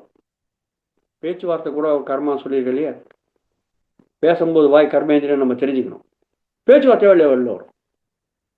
501க்கு மேலே யோசனை வந்தால் தான் இந்த உடம்புல இயக்கம் வருங்க. அப்போதான் கர்மம் ஆரம்பிக்கும். அப்போ எந்த செயல் நம்ம பண்ணுறதா இருந்தாலும் பௌதிகமாக, அப்போ எவ்வளவோ எண்ணங்கள் தேவை இல்லையா? ஸோ எவ்வளவோ எண்ணங்கள் வந்து 501 மேலே எண்ணங்கள் வரணும் ஒரு கர்மா நடக்கணும் உடலோட. அப்போ நம்ம எந்த செயல் பண்ணுறதாலும் அதான் கர்மா சொன்னோம் இல்லையா? அப்போ 1000கணக்கான எண்ணங்கள் தேவை, 100கணக்கான எண்ணங்கள் தேவை. குறைஞ்சபட்சம் ஒரு கர்மா பண்ணோம்னாக்க குறைஞ்ச 501க்கு மேலே ஒரு இந்த உதாரணம் தான் இது. இதுதான் 501 நினைக்காதுங்க. சில பேருக்கு 50ல் ஆயிடலாம், சில பேர் 100ல் ஆயிடலாம், சில பேர் 1000 கூட ஆகலாம். அது அவங்களுடைய மன அமைதியை பொறுத்து இருக்குது, சாதனை பொறுத்து இருக்குது. ஸோ எந்த காரியம் நம்ம பண்ணுறதா இருந்தாலும் உடம்போட இயக்கம் வரணும். இந்த உடம்போட இயக்கம் எப்போ வரும்? மனோடைய ஆணை கொடுத்தா தான் வரும். மனம் எப்போ ஆணை கொடுக்கும்? புத்தி சொல்கிற முடியலேருந்து தான் வரும். பார்த்தீங்களா? ரைட்டு. இப்போ இந்த ரிவர்ஸை நம்ம பார்த்தோம்னாக்க, நம்ம ஒரு கர்மா பண்ணுறோம்னாக்க புத்தியோட முடிவு தேவை இல்லையா? அப்போ தான் மனம் சொல்லி மனதுலேருந்து நம்ம கர்மேந்திரனுக்கு வேலை ஆணை கொடுக்கும், அதில் வேலை பண்ணுறோம். இப்போ நம்ம என்ன பண்ணுறோம்? நம்ம தியானம் பண்ணல, நார்மலாக இருக்கும். அப்போ என்ன ஆகும்? எந்த கர்மா பண்ணா இருந்தாலும் ஆயிரக்கணக்கான எண்ணங்கள் வரும். இல்லை நூற்றுக்கணக்கான எண்ணங்கள் வரும். எல்லா எண்ணங்களும் புத்திக்கு அனுப்பப்படும், ஏன்னா முடிவு எடுக்கிறதுக்கு. அப்போ புத்தி மேலே எவ்வளோ லோடு ஆகுது பாருங்க, பயங்கர லோடு இல்லையா? ரொம்ப அதிகமாக சுமையாயிடும். ஒவ்வொரு எண்ணத்தையும் எடுத்து அது செயல்படுத்தி ஆராய்ச்சி பண்ணி பண்ண வேணுமா ரைட்டாக தப்பா கடைசி ஏதோ ஒரு எண்ணத்தை நம்ம முடிவெடுத்து மனது கொடுக்கணும். அப்போ மனம் நம்ம உடலுக்கு கொடுக்கும். இப்படி தான் நம்ம செயல்பாடு பண்ணுறோம் இல்லையா? இப்போ புத்தி மேலே சுமை அதிகமாகிடுச்சுனாக்க அது ரொம்ப சமயம் எடுத்துக்கும் முடிவெடுக்கிறதுக்கு. ஆனால் நம்ம அது வழி தாங்க மாட்டோமே, உடனே கிடுகிடுன்ட்டு நம்ம மறுசெயல் ஆரம்பிச்சிடுறோமே. அப்படி தான் கோவம் வந்தாக்க நம்மளுக்கு ப்ராப்ளம் வருது. நம்மளுக்கு கோவம் வருது, யாரோ திட்டுனா எனக்கு நிறைய எண்ணங்கள் வருது. புத்தி முடிவெடுக்கிறவனே முடிவு மாட்டோம், உடனே கோவத்தை காட்டிடுறோம் நம்ம மற்ற திட்டினாக்க. அப்போ எப்போ நம்ம மனம் அமைதின்ற சாதனை பண்ணிட்டோமோ தியானத்தில், இப்போ எண்ணங்கள் கம்மியாயிடுச்சு. விழிப்புணர்வோடு இருக்கும்போது கூட நம்ம எண்ணங்கள் கம்மியாக இருக்கும். ஸோ இந்த மாதிரி நிலைமை வரும்போது நம்மளுக்கு எண்ணங்கள் கம்மியாக இருக்கும். ஸோ கம்மியான எண்ணங்கள் நம்ம புத்திக்கு அனுப்புவோம். அப்போ புத்தி சீக்கிரமாக முடிவெடுக்கும். ஏன்னா சாந்தமாக இருக்கு, கம்மியாக புத்தியம்ல சும்மா கிடையாது. சீக்கிரமாக நல்லபடியாக முடிவெடுத்து மனது கொடுக்கும். மனம் நம்மளுடைய உடலை கொடுக்கும் பண்ணுறதுக்கு. பார்த்தீங்களா? புத்தி மேலே சுமை கம்மியாயிடுச்சு. ஸோ புத்தி நல்லபடியாக வேலை பண்ணும், மனம் சாந்தமாக இருந்தானாக்க. ஏன்னா சுமை கம்மியாயிடுச்சு. பார்த்தீங்களா மாஸ்டர்ஸ்? தியானம் பண்ணுறது எப்படி நடக்கிறது பாருங்கள். சும்மா மூச்சு மேலே கவனம் நம்ம நினச்சிருக்கோம் இல்லையா? இவ்வளோ விஷயங்கள் இருக்கு பாருங்க இதில். ஸோ இந்த மாதிரி நம்முடைய எல்லா விஷயங்களும் செயல் மறுசெயல் அத்தனை பேர் நம்ம கட்டுப்பாட்டு இருக்கோம். ஸோ ஏன் நம்மளுக்கு இப்போ பாம்பு எக்ஸாம்பிள் எடுத்துக்கணும் இல்லையா? உதாரணம் எடுத்துக்கிறோம். அதுக்கு அந்த புத்தி கூட வேலை பண்ணல, ஏன்னா சேரணும்ன்ட்டு. எனக்கு அதுக்கு எப்பவுமே வந்தாலுக்கு கடிச்சிடணும் என்ன பாதிப்பாங்கன்ட்டு அந்த எண்ணம் தான் இருக்கு தவிர மற்ற எண்ணங்கள் வரல. இது எப்போ வேலை பண்ணுது? சாந்தமாக இருக்கும்போது ஆட்டோமேட்டிக்காக வேலை பண்ணுது. பார்த்தீங்களா மாஸ்டர்? இந்த மாதிரி நம்மளுடைய தியானத்தினால நம்மளுடைய எண்ணங்கள் மேல விழிப்புணர்வோட இருந்து அதை கம்மி பண்ணிட்டு மனதை அமைதிப்படுத்திக்கிட்டு எப்போ மனம் அமைதி ஆகிடுறதோ நம்முடைய மூச்சு காற்று கூட கம்மியாயிடும். மூச்சு காற்று கம்மியாச்சுனாக்க நம்முடைய ஆயுஷ் அதிகமாகிடும். அந்த மாதிரி எத்தனை வருஷங்களாவது நம்ம வாழலாங்க. என்ன ஆறுது ஆக்சுவலி நம்ம மூச்சு மேலே கவனிச்சு என்ன ஆகுது அப்படின்னாக்கா நம்முடைய ஒவ்வொரு அணு நம்ம உடம்புல இருக்கிற எத்தனையோ அணுக்கள் இருக்கு. ஒவ்வொரு அணு ஒரு ஆளாட்டம் வேலை பண்ணும். ஒவ்வொரு அணு ஒரு தனிப்பட்ட நபராட்டம் வேலை பண்ணுங்க. நம்ம என்ன நினைக்கிறோமோ அந்த அத்தனை எண்ணங்கள் அதுக்கு போயிட்டே இருக்குங்க. அதுக்கு தகுந்த மாதிரி தான் செயல்படும். ஸோ தியானம் பண்ண பண்ண பண்ண என்ன ஆகுது, நம்மளுக்கு அரிய ஆற்றல் வர வர ஒவ்வொரு அணுவும் அதுக்கு சக்தி அடையும். அதனால நம்ம சாந்தம் பண்றது நம்மளுக்கு ஆட்டோமேட்டிக்காக வரும். ஒருவேளை உணர்வு வந்திருக்கு அப்படின்னாக்கா அது வெளியேற்றணும். அப்படின்னாக்கா அது நம்ம கட்டுப்பாட்டில் இருக்கும். கோவம் வந்து நம்ம கட்டுப்பாட்டில் இருக்கும். அதுதான் பாருங்க, கோவம் வந்தாக்க நீங்கள் 1லேருந்து 10 கவுண்ட் பண்ணுங்க. ஏன் சொல்கிறேங்க? 1லேருந்து 10 கவுண்ட் பண்ணாக்க ஆட்டோமேட்டிக்காக நம்மளுக்கு நம்ம மனம் இதில் வர இடங்கள் எப்படப்பா ரியாக்ஷன் அதிகமாக வராது. மறுசெயல் உடனே வராது, கொஞ்சம் கம்மியாகும். ஆங்கிலத்தில் ஒரு ப்ராவர்ப் இருக்குது, ஏதாவது ஒரு ப்ராப்ளம் வந்தானாக்கா அது ஸ்லீப் ஓவர் நைட், அதாவது ஒரு நைட் ஃபுல்லாக அது மேலே தூங்கிடுன்னு அர்த்தம். அது ஓரமாகி மறுநாள் காலையில் அதை பற்றி சிந்தனை பண்ணேன். அப்போ என்ன ஆகும்? மனம் அமைதியடையும். நம்ம சிந்தனை பண்ணுறதுக்கு வாய்ப்பு இருக்குது. மறுநாள் காலையில் எழுந்திரிச்சு பார்க்கும்போது பக்கா சொல்யூஷன் வரும். ஏன்னா சாந்தமான மனதோடு நம்ம யோசிக்கிறோம். அதே மாதிரி தான் பாருங்கள், நம்ம நிறைய சித்தர்கள் எல்லாம் கூட வாழ்கிறாங்க. எப்படி வாழ்கிறாங்க? எத்தனையோ வருஷங்கள் வாழ்கிறாங்க. ஜீவசமாதி ஆனவங்க இருக்காங்க. எப்படி இருக்காங்க? ஜீவசமாதி ஆனவங்க நார்மலாக உயிரோடைய இருக்கிற வாழ்கிறாங்க. சுவாசத்து மேலே கண்ட்ரோல் வச்சு. ஹிமாலயத்தில் நிறைய யோகிகள் இருக்காங்க. இவங்க எப்படி வாழ்கிறாங்க? அவங்க வயசில் நீங்கள் கேட்டீங்கன்னாக்க 300 வருஷம் 400 வருஷம் இருக்கும். இப்போ சதானந்த யோகி பத்ரிஜியோடைய குருஜி, அவர் எத்தனை வருஷம் வாழ்ந்துருக்காரு? அவர் கேட்டாக்கா அவர் சொல்கிறார், பத்ரிஜி சொன்னார் ஒரு வாட்டி, இந்த குருஜி நீங்கள் எத்தனை வருஷமாக இருக்கீங்க? எனக்கு தெரியாதப்பா, நான் கிட்டத்தட்ட ஒரு 400 வருஷம் மேலே ஆயிருக்கும் அப்படின்னு சொன்னார். அவருக்கு நினைவு இல்லையா? எப்படி வாழ்ந்தார் 400 வருஷம்? சுவாசத்து மேல் கவனம், மனம் அமைதி வச்சு. பார்த்தீங்களா? அதே மாதிரி மகாதர் பாபா பாருங்க, இப்போ கூட மகாதர் பாபா உயிரோடு இருக்காரு. நம்ம அவர் நினைச்சாருனாக்க காட்சி அளிப்பார் பௌதிக உடலோட, இல்லை சூக்ஷ்ம உடலோட இருப்பார். அவர் இஷ்டம்.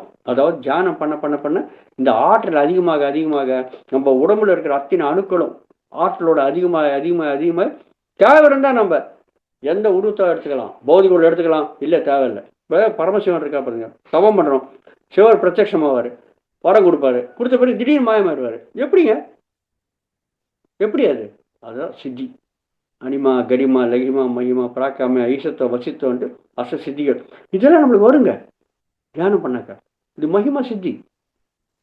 மாயமாறுது, தேவை இருந்தால் பௌதிக உடல் எடுத்துக்கிறது, இல்லை மாயமாறுது. பார்த்தீங்களா? ஸோ இந்த மாதிரி சித்திகளை நம்ம தியானம் பண்ண வருங்க மாஸ்டர். எக்கச்சக்கமான விஷயங்கள் இருக்கு. ஸோ இந்த தியானத்து மூலிமா நம்ம எவ்வளோ வருஷங்கள் வாழணுமோ நம்ம இஷ்டம் போல வாழலாம். சாதாரண மகாதர் பாபா இதெல்லாம் நம்ம எக்ஸாம்பிள் எடுத்துக்கணும் இல்லையா? அவங்க இஷ்டத்துக்கு வாழலாம். ஸோ தியானம் பண்ணாக்க நம்ம சிரஞ்சீவி பவா எத்தனை வருஷமா நம்ம வாழ்றதுக்கு வாய்ப்பு இருக்கு. Okay master. ஸோ இந்த சிரஞ்சீவி பவா, அதாவது 100 ஆண்டு காலம் வாழ்க. 100 ஆண்டு 100 ஆண்டு என்ன, 1000 ஆண்டு கூட வாழலாம் சொன்னா இல்லையா? மகாதார் பாபா எத்தனை 1000 ஆண்டுகளை வாழ்றாரு. எத்தனை பேருக்கு அவர் காட்சி கொடுத்துருக்காரு. நம்ம தியானிகளுக்கு எத்தனை பேருக்கு அவர் தெரியும். அவர் மெசேஜ் வந்திருக்கு. அவர் சூக்ஷ்ம உடல்லையோ இல்லை ஸ்தூல உடல்லையோ காட்சி கொடுத்துருக்காரு. மகாதார் பாபா குகையெல்லாம் இருக்கு ஹிமாலயத்தில். யார் முழு தியானத்தை பண்றாங்களோ அவங்க போதிகமாக கூட காட்சி கொடுத்துருக்காரு. ஸோ தியானம் பண்ணிங்கனாக்கா நம்ம சிரஞ்சீவி பாவம் ஆயிடுவோம், சிரஞ்சீவியாக வாழலாம். ஓகே மாஸ்டர்ஸ், இந்த விஷயத்தை நான் இதோட நான் முடிச்சுக்கிறேன். நான் கடந்த செக்ஷனில் நம்ம ஆரோக்கியம் இதை பற்றி நம்ம தெரிஞ்சுக்கணும். அந்த ஆரோக்கியத்தை பற்றி தெரிஞ்சுக்கும் போது மூச்சு மேல் கவனம் எப்படி வைக்கிறது, சரியான முறையில் மூச்சு மேல் கவனம் வச்சாதான் இதெல்லாம் நடக்கும். அந்த விஷயத்தை தெரிஞ்சுக்கணும் இல்லையா? சரியான முறையில் மூச்சு மேல் கவனம்னா என்ன அந்த விஷயத்த தெரிஞ்சுக்கலாம். டெக்னிக், அது டெக்னிக் அது என்னது அப்படின்னு தெரிஞ்சுக்கலாம் மேடம். தெரிஞ்சுக்கிட்டு அந்த டெக்னிக்னால எப்படி நம்மளுக்கு இந்த வியாதிகள் குணமாகிறது அந்த ப்ராக்டிக்கலாக தெரிஞ்சுக்கலாம். ஒரு ஒரு உதாரணம், ஒரே ஒரு சின்ன உதாரணம் தெரிஞ்சுக்கலாம். Okay okay master, right. Okay, இப்போ நீங்கள் பார்த்தீங்கன்னாக்க நம்ம மூச்சு மேல் கவனத்தை வச்சு நம்ம நிதானமாக நம்மளுடைய எண்ணெய்களை கம்மி பண்ணுறோம். ஸோ மூச்சு மேல் கவனமான என்ன, எப்படி வைக்கிறது அப்படின்னாக்க மாஸ்டர்ஸ், மூச்சு என்னங்க நீங்கள் சொல்லுவீங்க, உள்ள இழுக்கிறது வெளில விடுறது அவ்வளோதான் அப்படின்ட்டு, அதை கவனிக்க வேண்டியதுதான் அப்படின்ட்டு. மாஸ்டர், நம்ம மூச்சு அப்படி கிடையாதுங்க. நீங்கள் நினைக்க மாதிரி அந்த மாதிரி நடக்கலை. மூச்சை காட்டுறது நீங்கள் ரொம்ப ஜாகிரதையாக கவனிச்சிங்கனாக்கா, நம்ம மூச்சை காட்டுற உள்ளே இழுக்கிறோம், உள்ளே இழுத்த உடனே அது உடனே வெளியே விடுறது கிடையாது. உள்ளே இழுத்த பிறகு வெளியே விடுறதுக்கு நடுவில் ஒரு சின்ன இடைவேளை, என்ன ஒரு செகண்ட் நினச்சிக்கலாம், இல்லை 2 செகண்ட் நினச்சிக்கலாம், அந்த இடைவேளை இருக்கும். அப்போ மூச்சு காற்று வெளில வரும். வெளில வந்த உடனே உள்ள மூச்சு இழுக்க மாட்டோம். வெளியில் விட்ட பிறகு உள்ள இழுக்கிறதுக்கு வெளியில் இழுக்கிறதுக்கு நடுவில் ஒரு சின்ன இடைவேளை, ஒரு 2 செகண்ட் வச்சுக்கலாம். 2 செகண்ட் இடைவேளை ஆன பிறகு மூச்சு காற்றை உள்ளே எழுப்போம். அதாவது மூச்சு காற்றை உள்ளே எழுப்போம், ஒரு 5 செகண்ட் நினச்சிக்கலாம். 5 செகண்ட் உள்ளே எழுப்போம், இழுத்த பிறகு 2 செகண்ட் இடைவேளை, அப்புறம் வெளி மூச்சு விடுவோம் ஒரு 5 செகண்ட், திருப்பி வெளி மூச்சுக்கு உள் மூச்சுக்கு நடுவில் ஒரு 2 செகண்ட் இடைவேளை. அந்த இடைவேளையில் நுரையீரலில் காற்று உள்ளே இழுக்காத வெளியில் ஓடாத சூன்யமாக வைப்போம். இந்த 4 பாகங்கள் சேர்ந்தாதான் மூச்சு ஒரு சைக்கிள், ஒரு சக்கரம் சுற்றி வந்த மாதிரி மூச்சை காட்டுறனாக்க. உள் வாங்குற மூச்சு இடைவேளை, வெளில விடுற மூச்சு இடைவேளை, இந்த 4 பாகங்கள் சேர்த்தாதான் ஒரு மூச்சோடைய சைக்கிள். ஓகே, நீங்கள் நினைக்கிற மாதிரி உள்ள வாங்குற மூச்சு வெளியே வாங்குற மூச்சு கிடையாதுங்க, அந்த மாதிரி நினைக்காதுங்க.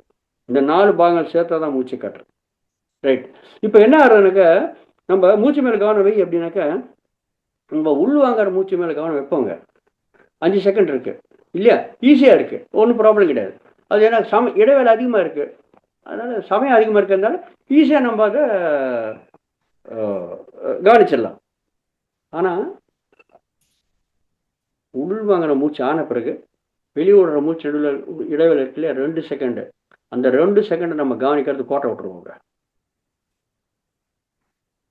திருப்பி வெளி மூச்சு வரும்போது கவனிக்கிறதுக்கு வாய்ப்பு இருக்கு. அந்த 2 செகண்டை நீங்க கோட்டை விட்டீங்க, அங்கதான் எண்ணம் போடுறதுங்க. ஒரு எண்ணம் போடுறதுக்கு எவ்வளோ செகண்ட் தேவை இருக்குங்க, எவ்வளோ சமயம் தேவை இருக்கு, எவ்வளோ சமயம் தேவை இருக்குனாக்கா, இப்போ நம்ம சந்திரன் மேலே போகணுன்ட்டு நம்ம நினச்சோம்னு வச்சுக்கோங்களேன், போதிகமாக போகணுன்னாக்கா 2 நாள் ஆகும் ராக்கெட்டில் போகிறதுக்கு, எவ்வளவோ செலவு பண்ணி எவ்வளோ ட்ரைனிங் எல்லாம் எடுத்துக்கிட்டு போகிறதுக்கு 2 நாள் ஆகும். ஆனால் சந்திரன் மேலே போகணும்னு நினச்ச உடனே அந்த எண்ணம் வந்த உடனே உடனே போயிட்டோம் சந்திரன் மேலே. எப்படி போனீங்க, மனதோடு போனீங்க இல்லையா? ஸோ நம்ம மனதை வச்சு தான் அதை கவனிக்கிறோம், மூச்சை காற்றை கவனிக்கிறோம். ஸோ மனவன என்ன, எண்ணங்கள் கடல். ஸோ சந்திரன் மேலே போகிறதுக்கு பௌதிகமாக போகிறதுக்கு, பௌதிகமாக நம்ம போகணுன்னாக்கா 3 லட்சம் கிலோமீட்டர் இருக்குது இங்கேருந்து சந்திரன் தூரம். ஸோ பௌதிகமாக போகணுன்னாக்கா 3 லட்சம் கிலோமீட்டர் நம்ம போகணுன்னாக்கா நம்மளுக்கு 2 நாள் ஆகும்னு சொல்லியிருக்கோம் பௌதிகமாக. ஆனால் எவ்வளோ சமயத்தில் போகிறோம், அந்த எண்ணம் வந்த உடனே 1 செகண்ட் கூட ஆகலை, அதுக்குள்ளே போயிட்டோம். அதாவது 1 செகண்டுக்குள்ள சந்திரன் மேலே போயிட்டு திருப்பி கூட வந்துடலாம். 1 செகண்டில் 2 வாட்டி போயிட்டு வந்தோம்னு நினச்சிக்கலாம், சந்திரன் மேலே போயிட்டு வரலான்ட்டு. ஓகே, 3 லட்சம் கிலோமீட்டருக்கு 1 செகண்ட் கூட போயிட்டு வந்துட்டோம். அதான் 1 செகண்டில் பாதி சமயத்தில் சந்திரன் மேலே போயிட்டு இன்னொரு பாதி சமயத்தில் அரை செகண்டில் திருப்பி கூட வந்துட்டோம். அப்போ எண்ணம் எவ்வளோ ஃபாஸ்ட்டாக இருக்கு பாருங்க, மனம் எவ்வளோ சக்தி உள்ளது. ஸோ ஒரு எண்ணம் வரத்துக்கு எவ்வளோ சமயம் தேவை, பாதி செகண்ட், அரை செகண்ட் தேவை. இப்போ என்னாச்சு, நம்ம நம்ம உள்மூச்சை நம்ம கவனிக்கிறோம், ஒரு ப்ராப்ளம் கிடையாது. 5 செகண்டு உள்மூச்சு வெளிமூச்சு நடுவில் இருக்கிற அந்த 2 செகண்ட் கேப் இருக்குது. அந்த 2 செகண்ட் கேப்பை நம்ம கவனிக்கிறது கோட்டை விட்டுருவோம். ரொம்ப சிறிய இடைவேளை இல்லையா, அதை கோட்டை விட்டுருவோம். கோட்டை விட்டால் தப்புன்னு அது எண்ணம் போயிடும். ஏன்னா எண்ணங்கள் நம்ம எண்ணங்களுக்கு அனாவசியமாக எண்ணங்கள் நிறைய பண்ணியிருக்கோம் இல்லையா, அதெல்லாம் நம்ம தலைமையில் சுற்றிட்டே இருக்கும். எப்போ நம்ம ஓய்வு எடுப்போமோ, எப்போ நம்ம போடுவோம்ன்ட்டு அது காத்துட்டே இருக்கும். அந்த காத்திருக்கும் போது டப்புன்னு அந்த எண்ணம் அந்த சமயத்தில் போயிடும். ஏன்னா அதை நம்ம கவனிக்கல, மனம் எங்கே போகிறதுக்கு வாய்ப்பு இருக்குது. ஸோ அரை செகண்ட் போதும் ஒரு எண்ணம் வரத்துக்கு. சந்திரன் மேலே போகிறதுக்கு அவ்வளோ தூரத்துக்கு போகிறதுக்கு பாருங்கள், அரை செகண்ட் போதும். 2 செகண்ட் கேப் வந்திருக்கு. 2 செகண்ட் கேப்பில் என்னாச்சு, 4 எண்ணங்கள் வந்துடுச்சு. ஒரு எண்ணம் வந்தாலே நம்மளால் கட்டுப்படுத்த முடியாது. 4 எண்ணங்கள் வந்தால் என்ன ஆகுங்க, அவ்வளோதான். எண்ணங்களுடைய சங்கிலி ஒன்று பிறகு ஒன்று, ஒன்று பிறகு ஒன்று பிறகு அப்படியே வந்துட்டே இருக்கும். அந்த மாதிரி எண்ணங்கள் வந்துட்டே இருக்கு. அந்த எண்ணங்களுடைய கடலில் நம்ம முழிடுவோம். நம்மளுக்கு மூச்சு மேலே கவனம் வைக்கணுன்ற நினைப்பே இருக்காது. ஒரு 1/4 மணி நேரம், அரை மணி நேரம் ஆயிடும். அப்போ திடீர்னு என்ன வரும், ஐயோ மூச்சை கவனிக்கணும். திருப்பி மூச்சு மேலே கவனம் வைப்பீங்க. எப்போ வைப்பீங்க, ஒன்று உள்மூச்சியோ இல்லை வெளிமூச்சியோ அது மேலே கவனம் வைப்பீங்க. ஏன்னா அதிகமாக சமயம் இருக்குது. திருப்பி வெளிமூச்சுக்கு உள்மூச்சு இடைவேளையோ இல்லை உள்மூச்சு வெளிமூச்சு இடைவேளையோ நம்ம கோட்டை விட்டுருவோம். கோட்டை விட்டால் திருப்பி எண்ணங்களோட திருப்பி நம்ம எண்ணங்களோட கடலை முடிவோம். இதுதாங்க நடக்கிறது ஆக்சுவலாக. பார்த்தீங்களா? அப்போ என்னதான் நடக்கிறது, என்னதான் பண்ணுறது, இதுக்கு என்ன தீர்வு, எப்படின்னா வழி இப்படி நீங்கள் பார்த்தீங்கன்னாக்கா அது மூச்சு மேலே கவனம் அப்படின்னா என்ன அப்படின்னாக்கா, நீங்கள் உள்மூச்சியோடு இருக்கணும் அந்த 5 செகண்டு. உள்மூச்சுக்கு வெளிமூச்சுக்கு வர்ற இடைவேளை அந்த 1 செகண்டோ 2 செகண்டோ எவ்வளோ சமயம் வருதோ, அந்த இடைவேளை எப்போ வருதோ எவ்வளோ சமயம் இருக்கோ அப்போ தான் அவ்வளோ சமயம் தான் அதை கவனிக்கணும், அதோடு இருக்கணும். அப்புறம் வெளிமூச்சியோடு வெளியில் வரணும், மனதோட கவனிக்கணும். வெளிமூச்சுக்கு உள்மூச்சு இடைவேளை எப்போ வருதோ எவ்வளோ சமயம் வருதோ அப்போ தான் அவ்வளோ சமயத்தை கவனிக்கணும் மனதை வச்சு. பார்த்தீங்களா? அப்போ மனம் எங்கேயும் அலைப்பாறதுக்கு வாய்ப்பு இருக்காது, வேற எங்கேயும் என்ன வரதுக்கு வாய்ப்பு இருக்காது. அப்போ எங்கே போவோம் மனம், வேற என்ன வராது. அப்போ ஆட்டோமேட்டிக்காக மூச்சை முழுசை நம்ம கவனிக்க முடியும். அப்போ அரை செகண்ட் கூட நம்ம விடாத நம்ம மூச்சை கவனிக்கிறோம். அரை செகண்ட் கூட நம்ம உள்ளனாக்கா அப்போ எங்கே எண்ணம் போகிறதுக்கு வாய்ப்பு இருக்கு. இதுதாங்க மாஸ்டர்ஸ் மூச்சு மேல் கவனம் டெக்னிக். ஓகே, உள்மூச்சோடு இருந்து இடைவேளை எப்போ வருதோ அவ்வளோ அதை கவனிச்சு, வெளிமூச்சோடு இருந்து வெளிமூச்சு பிறகு இடைவேளை எப்போ வருதோ அது அப்பயே அவ்வளோ சமயம் கவனித்து உள்மூச்சோடு நம்ம இருக்கணும். எப்போ நீங்கள் இந்த முழுசாக செய்ய முடியுமோ அதுதான் மூச்சு மேல் கவனம். ஆனால் இது கேட்குறதுக்கு ரொம்ப சுலபமாக இருக்கும் இல்லையா, ரொம்ப எவ்வளோதானே அப்படின்ட்டு. ஆனால் என்ன ஆகுனாக்கா இது பண்ணும்போது தான் நம்மளுக்கு கொஞ்சம் கஷ்டம் வரும். அதாவது அபியாசம் பண்ணக்க, அதாவது நம்ம முயற்சி பண்ணக்க, முயற்சி கண்டினியூஸ். அதனால தான் மூச்சு மேல் கவனம்ன்ற விஷயத்த தினந்தோறும் ப்ராக்டிஸ் பண்ணணும். இதை விடக்கூடாது. டெய்லி நம்ம ப்ராக்டிஸ் பண்ண பயிற்சி பண்ண கேரண்டியாக நம்ம முழுசாக மூச்சு மேல் கவனம் வைக்கிறதுக்கு வாய்ப்பு இருக்குது. ஓகே மாஸ்டர்ஸ், இப்போ நான் சொல்லியாச்சு. இடைவேளை வரும், முழுமூச்சு வெளிமூச்சு நடுவில், வெளிமூச்சு உள்ளுமூச்சு நடுவில் இடைவேளை வரும், இதையும் கவனிக்கணும்னு சொல்லிட்டேன். ரைட், இப்போ நீங்கள் மூச்சு மேல் கவனம் வைக்க ஆரம்பிப்பீங்க. வச்சு எப்படி உள்மூச்சை கவனிப்பீங்க, ஒரு ப்ராப்ளம் கிடையாது. ஓகே, உள்மூச்சோடு இருப்பீங்க. ஏன்னா 5 செகண்டு சமயம் அதிகமாக இருக்குது, உள்மூச்சோடு இருப்பீங்க. ஆனால் உள்மூச்சையோட நீங்கள் கவனிக்கும் போது நம்மளுக்கு தெரியும் இடைவேளை வரப்போகுதுன்ட்டு. அந்த இடைவேளை பற்றி நீங்கள் உள்மூச்சை கவனிக்கும் போது நினச்சிங்க, நீங்கள் எந்த நிலைமையில் இருக்கீங்க, வராத ஒரு சம்பவத்தை முன்கூடியாவே நீங்கள் நினச்சி பார்க்குறீங்க. பாருங்கள், மனம் தான் நடிக்கிறது இல்லையா. அப்போ நீங்கள் எந்த நேரத்தில் இருக்கீங்க, நீங்கள் எதிர்காலத்தில் இருக்கீங்க. பாருங்கள் மாஸ்டர்ஸ், இது ரொம்ப ரொம்ப ரொம்ப ரொம்ப ரொம்ப ரொம்ப சூக்ஷமான விஷயம். இது கொஞ்சம் ஜாகிரதையாக கவனம் வச்சுக்கணும். இந்த இடைவேளை வரத்துக்கு முன்னாடி நீங்கள் அதை பற்றி சிந்தனை பண்ணீங்க, நீங்கள் வருங்காலத்தில் இருக்கீங்க, ஃப்யூச்சரில் இருக்கீங்க. பார்த்தீங்களா? ரைட், பரவாயில்ல. உள்மூச்சையோட நீங்கள் இருக்கீங்க. அப்புறம் அப்புறம் இடைவேளை வந்திருக்கு. இடைவேளை வந்திருக்கும் போது இடைவேளையை நீங்கள் கவனித்து இடைவேளை ஆன பிறகு வெளிமூச்சு ஓடும்போது அந்த இடைவேளை வந்திருக்கு, அதை கவனிக்கலையே அப்படின்ட்டு ஒரு எண்ணம் வந்தது. நீங்கள் எந்த காலத்தில் இருக்கீங்க? நடந்து போன விஷயத்தை நீங்கள் இப்போ நினைக்கிறீங்க. அதாவது நீங்கள் கடந்த காலத்தில் இருக்கீங்க. பாஸ்ட். மாஸ்டர்ஸ் கொஞ்சம் இதை ஜாகிரதையாக கவனிக்கணும். இதை ஓகேல? இந்த இடைவேளை நீங்கள் முன்கூடியாக கவனிச்சிங்க, நீங்கள் வருங்காலத்தில் இருக்கீங்க. இந்த இடைவேளை ஆன பிறகு நீங்கள் அதை பற்றி நினச்சிங்க, கடந்த காலத்தில் இருக்கீங்க. அப்போ என்ன பண்ணுறது? முதல்ல ப்ராக்டிஸ் பண்ணும்போது கொஞ்சம் கஷ்டமாக இருக்கும். ஏன்னா முன்கூடி கவனிச்சிருவீங்க, இல்லை அந்த இடைவேளை ஆன பிறகு அதை பற்றி நினைப்பீங்க. கொஞ்சம் கஷ்டமாக இருக்கும். ஆனால் ப்ராக்டிஸ் பண்ண பண்ண பண்ண பண்ண ரொம்ப சகஜமாக நம்மளுக்கு இது வந்துடும். முழு சரமாக கவனம் வைக்க முடியும். பார்த்தீங்களா? அப்போ நீங்கள் எந்த நிலைமையில் இருக்கீங்க? உள்மூச்சியோடு இருப்பீங்க.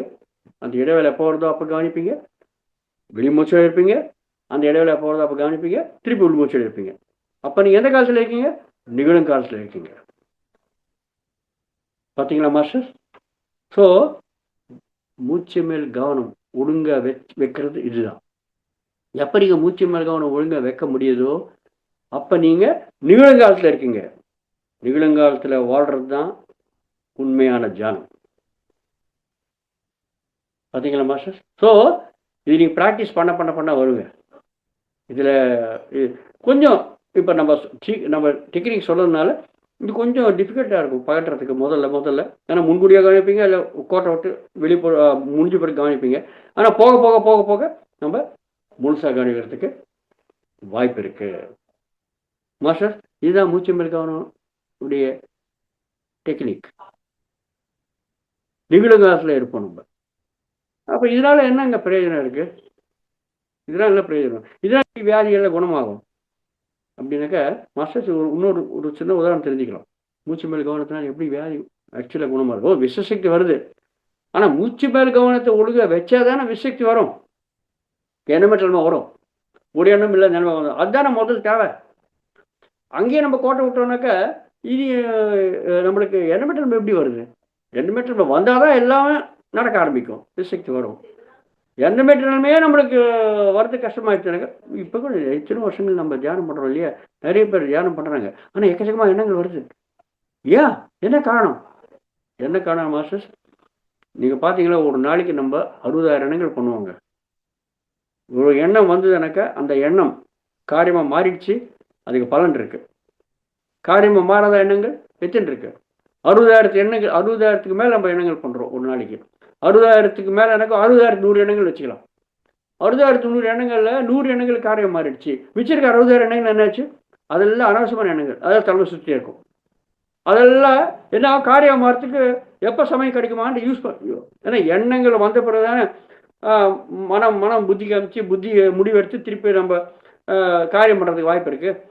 இந்த 60,000 எண்ணங்கள் என்னாச்சு? தலைமையில் சுற்றிட்டே இருக்கும். தலைமையில் சுற்றிட்டே இருக்கும். எப்போ நம்மளுக்கு ஓய்வு கிடைக்குமா? எப்போ ஓய்வு கிடைக்கும்? நீங்கள் மூச்சு மேலே கவனம் வைக்கும்போது நீங்கள் உள்மூச்சியை கவனிப்பீங்க. உள்மூச்சுக்கு வெளிமூச்சில் இருக்கிற சைடாக கோட்டை விட்டுருவீங்க. அந்த சமயத்தில் இடம் போதுரும். பார்த்தீங்களா? ஒரு நாளைக்கு 60,000 எண்ணங்கள் அப்படின்னாக்க ஒரு மாதத்துக்கு 18 லட்சம். ஒரு வருஷத்துக்கு 18 லட்சம் இன்ட்டு 12. நீங்கள் பார்த்தீங்கன்னாக்க கிட்டத்தட்ட 2 கோடிங்க. 2 கோடி அனாவசியமான எண்ணங்கள் நம்ம தலைமையில் வச்சுருக்கோம். இப்போ நான் 40 வயசில் நான் தியானத்துக்கு வந்திருக்கேனாக்கா 2 கோடி இன்ட்டு 40, அப்போ 80 கோடி அனாவசியமான எண்ணங்கள் நான் தலைமை சுற்றுறதுங்க எனக்கு தியானத்துக்கு வந்துருக்கும் போது. அப்போ அதெல்லாம் என்ன ஆகும்? காரியமாக மாறணுன்ட்டு துடிக்கும். அது எப்போ காரியமாக மாறும்? எப்போ நம்ம மனதில் அதை அலோவ் பண்ணுவோமோ அப்போ தான் அது காரியமாக மாறதுக்கு வாய்ப்பு இருக்குது. அது உள்ளே வந்த பிறகு தான் நம்ம புத்திக்கு அனுப்புவோம். எப்போ வரதுக்கு வாய்ப்பு இருக்குது? மற்ற சமயத்தில் எல்லாத்தையும் நம்ம ஏதோ பண்ணிட்டே இருப்போம். இப்போ எப்போ நம்ம தியானத்தில் உட்காந்து மூச்சு மேலே கவனம் வச்சு கனவு மூலியமாக நிறைய எண்ணங்கள் வருது. அதனால ஆழ்ந்த தூக்கிட்டோம்னா மனம் கூட வேலை பண்ணாது. ஆனால் விழிப்புணர்வில் இருக்கும்போது ஏதோ ஒரு எண்ணம் பண்ணிட்டே இருப்போம். தியானம் பண்ணும்போது தான் நம்ம மனதுக்கு ஓய்வு கொடுக்கறதுக்கு வாய்ப்பு இருக்குது. எண்ணம் கம்மியாகிறதுக்கு வாய்ப்பு இருக்குது. அதை நம்ம இந்த கோட்டை விட்டுறோம் இல்லையா, உள்மூச்சு வெளிமூச்சு இருக்கிற இடையில கோட்டை விட்டுறோம் இல்லையா, அந்த சமயத்தில் டப்புன்னு இது போதுடும். அங்கே தானே கேப் வருது, நம்ம கவனிக்காத விட்டுறது. அந்த சமயம் இது பூந்துடும், எண்ணங்கள் கடலை முடிஞ்சிடும். பார்த்தீங்களா மாஸ்டர், இதுதான் நம்மளுக்கு நடக்கிறது ஆக்சுவலாக. ஓகே, இப்போ நம்ம தெரிஞ்சுக்கிறோம் இந்த மூச்சு மேல் கவனத்தினால எப்படி நம்மளுக்கு இந்த நம்முடைய வியாதிகள் எப்படி குணமாகிறது என்ற விஷயத்த. முக்கியமான வியாதிகள் எல்லாருக்கும் இருக்கிற வியாதிகள் என்ன, ரொம்ப சர்வசாதாரணமாக இருக்கிற வியாதிகள் என்ன, சுகர் இல்லை பிபி. அது எல்லாருக்குமே இருக்கு இல்லையா, சுகர் இல்லை பிபி எல்லாருக்குமே இருக்கு அந்த வியாதிகள். அது எப்படி குணமாகும் அப்படின்னு நம்ம பார்த்தானாக்க, சுகர் வியாதி ஏன் வருதுங்க, சுகர் அது ஏன் வருது, அது வரதுக்கு காரணம் என்ன அப்படின்னாக்க, எப்ப நம்மளுடைய விழிப்புணர்வோடு இருக்கும்போது நம்மளுடைய மனம் கடந்த விஷயத்து மேல சிந்தனை பண்றதோ அது நம்மளுக்கு சுகரமாயிடுங்க. எப்ப நம்மளுடைய மனம் வருங்காலத்து விஷயங்களை பற்றி சிந்தனை பண்றதோ அது நம்மளுக்கு பிபியா மாறுங்க. நீங்க பாத்தீங்கன்னாக்க நம்ம மனம் ஒண்ணு வருங்காலத்தை பத்தியோ இல்லாட்டி கடந்த காலத்தை பற்றிய சிந்தனை பண்ணிட்டே இருக்கும், நிகழ்காலத்தை இருக்கவே இருக்காது. பார்த்தீங்களா மாஸ்டர்? ஸோ நிகழ்காலத்தில் இருக்கிற சாதனை நம்ம தியானம் முழுச தியானத்தை மூச்சை கவனிக்கிறது நம்ம தெரிஞ்சுக்கணும் இந்த டெக்னிக்கை. ஸோ எப்போ நம்ம இந்த டெக்னிக் மூலயமா நம்ம இந்த மூச்சு மேல் கவனத்தை வைக்க முடியுதோ நம்ம நிகழ்காலத்தில் இருப்போம். ஆனால் நம்ம கோட்டை விட்டுடுறோம், வருங்காலத்தை பற்றி இல்லை கடந்த காலத்தை பற்றி ரொம்ப அதிகமாக சிந்தனை பண்ணாக்க நம்மளுக்கு இந்த சுகர் வியாதி இல்லை பிபி வருதுன்னு தெரிஞ்சுக்கணும் இல்லையா. இது எப்படி நடக்கிறது அப்படின்னாக்கா மாஸ்டர், கடந்த காலத்தை பற்றி அதிகமான சிந்தனைகள் நம்ம என்ன சிந்தனை பண்ணுறோமோ அந்த சிந்தனை நம்ம உடம்புல இருக்கிற ஒவ்வொரு அணுக்கும் போய் சேரும் சொல்லியிருக்கோம், ஒவ்வொரு செல்லுக்கும் போய் சேரும். ஒவ்வொரு செல்லும் ஒரு தனிப்பட்ட நபராக வேலை பண்ணும், சுதந்திரமாக வேலை பண்ணும். ஸோ எப்படி வேலை பண்ணுறது, மனசுல நல்லா வேலை பண்ணும் இல்லையா. ஸோ நம்ம மனதில் இருக்கிற அத்தனை யோசனைகளும் எந்த யோசனை வந்தாலும் அந்த யோசனை முழுசாக ஒவ்வொரு செல்லுக்கும் போய் சேருங்க. நம்ம உடம்புல சில செல்ஸ் இருக்கு, சில செல்ஸ் வந்து கொஞ்சம் ரொம்ப சென்சிட்டிவாக இருக்கும். ஸோ இந்த யோசனைகள் அடிக்கடி போய் அந்த செல்லுக்கு போச்சுனாக்க அது அந்த பாகம் வேலை பண்ண ஆரம்பிச்சிடும் அந்த யோசனை பிரகாரம். ஓகே, இப்போ நம்ம கடந்த காலத்தை பற்றி அதிகமாக சிந்தனை பண்ணுறோம்னு வச்சுக்கலாம். கடந்த காலத்தை அதிகமாக சிந்தனை பண்ணுறது எனக்கு கடந்த காலம் வந்து கடந்த காலம் முடிஞ்சு போச்சு இல்லையா. கடந்த காலம் முடிஞ்சு போனது என்ன, செத்து போனது இல்லையா. செத்து போன காலம் கடந்த காலம்.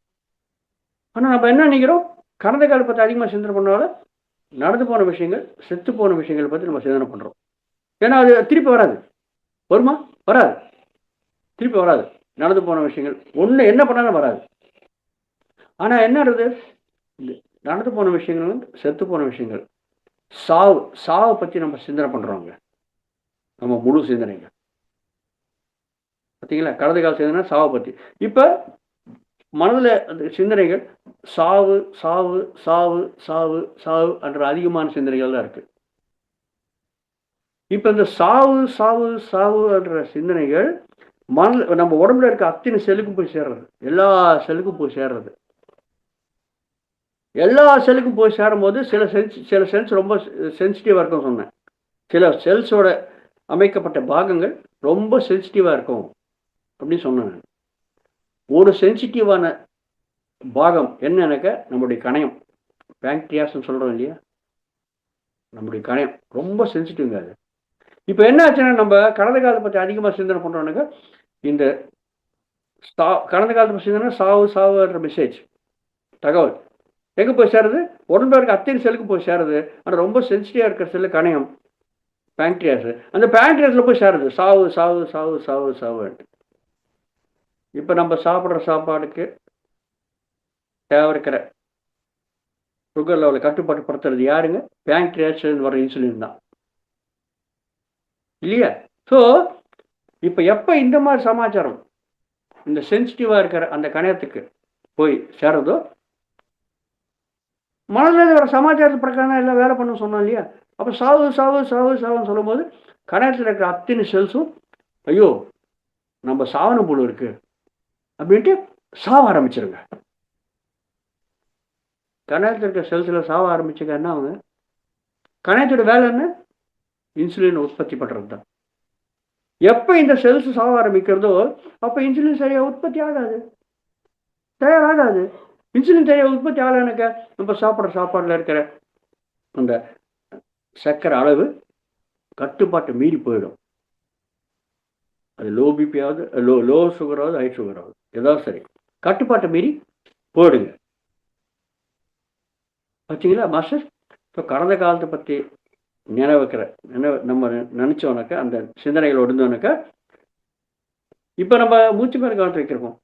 மூச்சு மேல் கவனத்தை வச்சுட்டு முழு கவனத்தோட நம்ம மூச்சு மேல் கவனத்தை வச்சாக்க நான் சொன்னேன் எப்படி வைக்கணும்ன்ட்டு. அப்போ மூச்சோடு இருப்போம். அந்த இடைவேளை எப்போ வருது அப்போ கவனிப்போம். அந்த இடைவேளை ஆன பிறகு அதை பற்றி சிந்தனை பண்ண மாட்டோம். வெளிமூச்சோடு இருப்போம். வெளிமூச்சு ஆன பிறகு ஒரு இடைவேளை எப்போ வருதோ அப்போ கவனிப்போம். அந்த இடைவேளை ஆன பிறகு உள்மூச்சு வரும்போது அதை கவனிக்க மாட்டோம், அதை பற்றி நினைக்க மாட்டோம். அப்போ எந்த காலத்தில் இருக்க? நிகழ்காலத்தில் இருக்குங்க. நிகழ்காலத்தில் நீங்கள் இருந்தீங்கன்னாக்கா என்ன சிந்தனை வரும் மனதில்? நிகழ்காலத்தில் நீங்கள் இருந்தீங்க இருக்க எந்த சிந்தனை வரத்துக்கு வாய்ப்பே இல்லைங்க. மனசு சிந்தனை பண்ணுறதுக்கு வாய்ப்பே தேவையில்லை முதல்ல நிகழ்காலத்தில் இருந்தனுக்கு. என்ன நடக்கிறதோ அதை பற்றி ஆட்டோமேட்டிக்காக செயல்படுத்த ஆரம்பிச்சிருவோம். சிந்தனை பண்ண அவசியமே கிடையாது. ஒருவேளை பண்ணால் கூட அதை பற்றி எந்த எந்த எந்த விஷயம் இருக்கோ அதை பற்றி சிந்தனை பண்ணுவோம், அதை பற்றி அதை பேசுவோம், அதை பற்றி செயல்படுத்துவோம். கடந்த காலத்தை பற்றி வருங்காலத்தை பற்றி கவலைப்பட மாட்டோம். ஸோ மாஸ்டர்ஸ், ஸோ இந்த மாதிரி நீங்கள் தியானம் பண்ண முழுசாக மூச்சு மேலே கவனத்தை வச்சு நீங்கள் பண்ண நம்ம நிகழ்காலத்தில் இருப்போம். நிகழ்காலத்தில் இருந்தீங்கன்னாக்கா கடந்த காலத்தை பற்றி சிந்தனையாக வராது. கடந்த காலத்தை பற்றி சிந்தனை வரலான்னாக்கா அப்போ நம்ம உடம்புல இருக்கிற அத்தனை செல்ஸும் எப்படி வேலை பண்ணும்? பர்ஃபெக்டாக வேலை பண்ணும். அப்போ ஏன் கணையம் சாவுறது? அந்த மாதிரி மெசேஜ் ஏன் போகிறது? எந்த மெசேஜ் போகாது. பாசிட்டிவ் மெசேஜ், சரியான தகவல் தான் போய் சேரும், தேவை இருக்கிற தகவல் தான் போய் சேரும். அப்போ பர்ஃபெக்டாக வேலை பண்ணும். அந்த மாதிரி நம்ம சுகர் வியாதியை கண்ட்ரோல் பண்ணிக்கலாங்க. பார்த்தீங்களா மாஸ்டர்? இந்த மாதிரி தான் தியானம் பண்ண கண்ட்ரோல் ஆகுது. அதே மாதிரி பிபி என்ன வருங்காலத்தை பற்றி சிந்தனைங்க. திருப்பி மூச்சு மேலே கவனத்துக்கு வாங்க.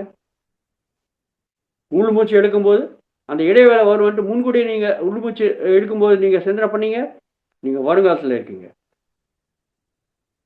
அதே மாதிரி வெளிமூச்சு வரும்போது அது பிறகு வர இடைவேளை நீங்கள் வெளிமூச்சு வரும்போது சிந்தனை பண்ணீங்க, திருப்பி வருங்காலத்தில் இருக்கீங்க. வருங்காலத்தில் என்ன ஆகுங்க? என்ன நடக்கும்? வருங்காலம்ன்றது எப்படி இருக்குன்னு தெரியாதுங்க. என்ன நடக்குன்னு தெரியாது. கடந்த காலம் செத்து போனது. வருங்காலம் எப்படி இருக்குன்னு ஒரு பெரிய கேள்விக்குறி. ஸோ அந்த கேள்விக்குறி பற்றி என்ன நடக்குன்னு தெரியாது. என்ன நடக்குன்னு தெரியாதுனாக்கா ரொம்ப ரொம்ப ஆத்திரமா இருக்கும். ஐயோ என்ன நடக்க போகிறதோ அப்படி ஆடுவோம் இப்படி ஆடுவோம். ரொம்ப ஆத்திரமா இருக்கும். ஆத்திரமா இருக்கு. அந்த மாதிரி யோசனைகள் இல்லையா? அந்த மாதிரி யோசனைகள் ஒவ்வொரு செல்லுக்கு போய் சேர்றது நம்ம உடம்புல. ஸோ அந்த மாதிரி யோசனைகள் ஒவ்வொரு செல்லுக்கு போய் சேரும்போது அதுக்கு சென்சிட்டிவாக இருக்கிற செல்ஸ் எங்கே திரும்ப இருக்கு? இதயத்தில் இருக்குங்க.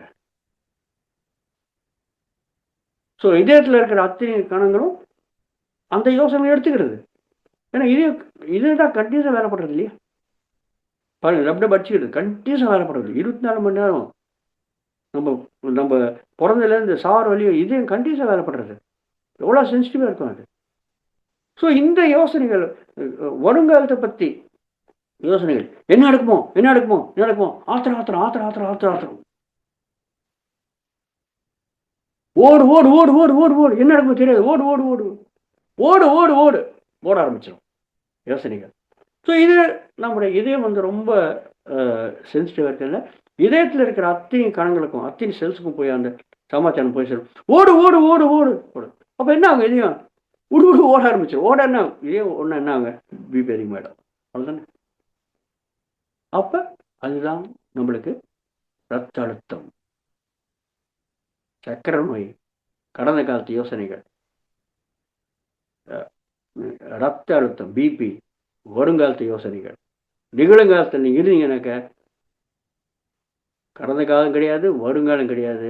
அந்த மாதிரி சுகர், பிபி உங்களுக்கு கட்டுப்படுத்தலாம் தியானம் மூலியமா. பார்த்தீங்களா மாஸ்டர்? ஸோ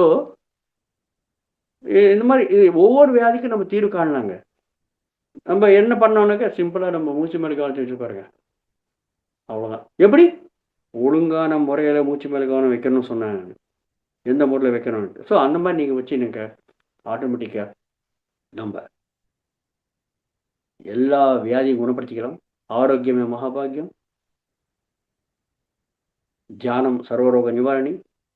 அதே மாதிரி நம்ம மூச்சு மேலே கவனத்தை வச்சு உட்கார்ந்தானக்க நம்ம மனம் அமைதியாயிடும், சாந்தமாக இருப்போம். வாழ்நாள் முழுக்க வாழ் சமயம் முழுசா சாந்தமாக இருப்போம். நம்முடைய ஜீவன்ன்றது இந்த 15 மணி நேரம் 16 மணி நேரம் தான் சொல்லியிருக்கேன் நான். தியானம் பண்ணுறது தூங்குறது போக அந்த சமயத்தில் நம்ம சாந்தமாக இருக்கிறது நம்மளுக்கு வந்துடும். ஒருவேளை நம்ம இந்த அர்ஷர் வர்க்கங்கள் வரும்போது, காம குரோத லோக மோக மத மாசனி வரும்போது, இது நம்ம கட்டுப்பாட்டில் இருக்கும்.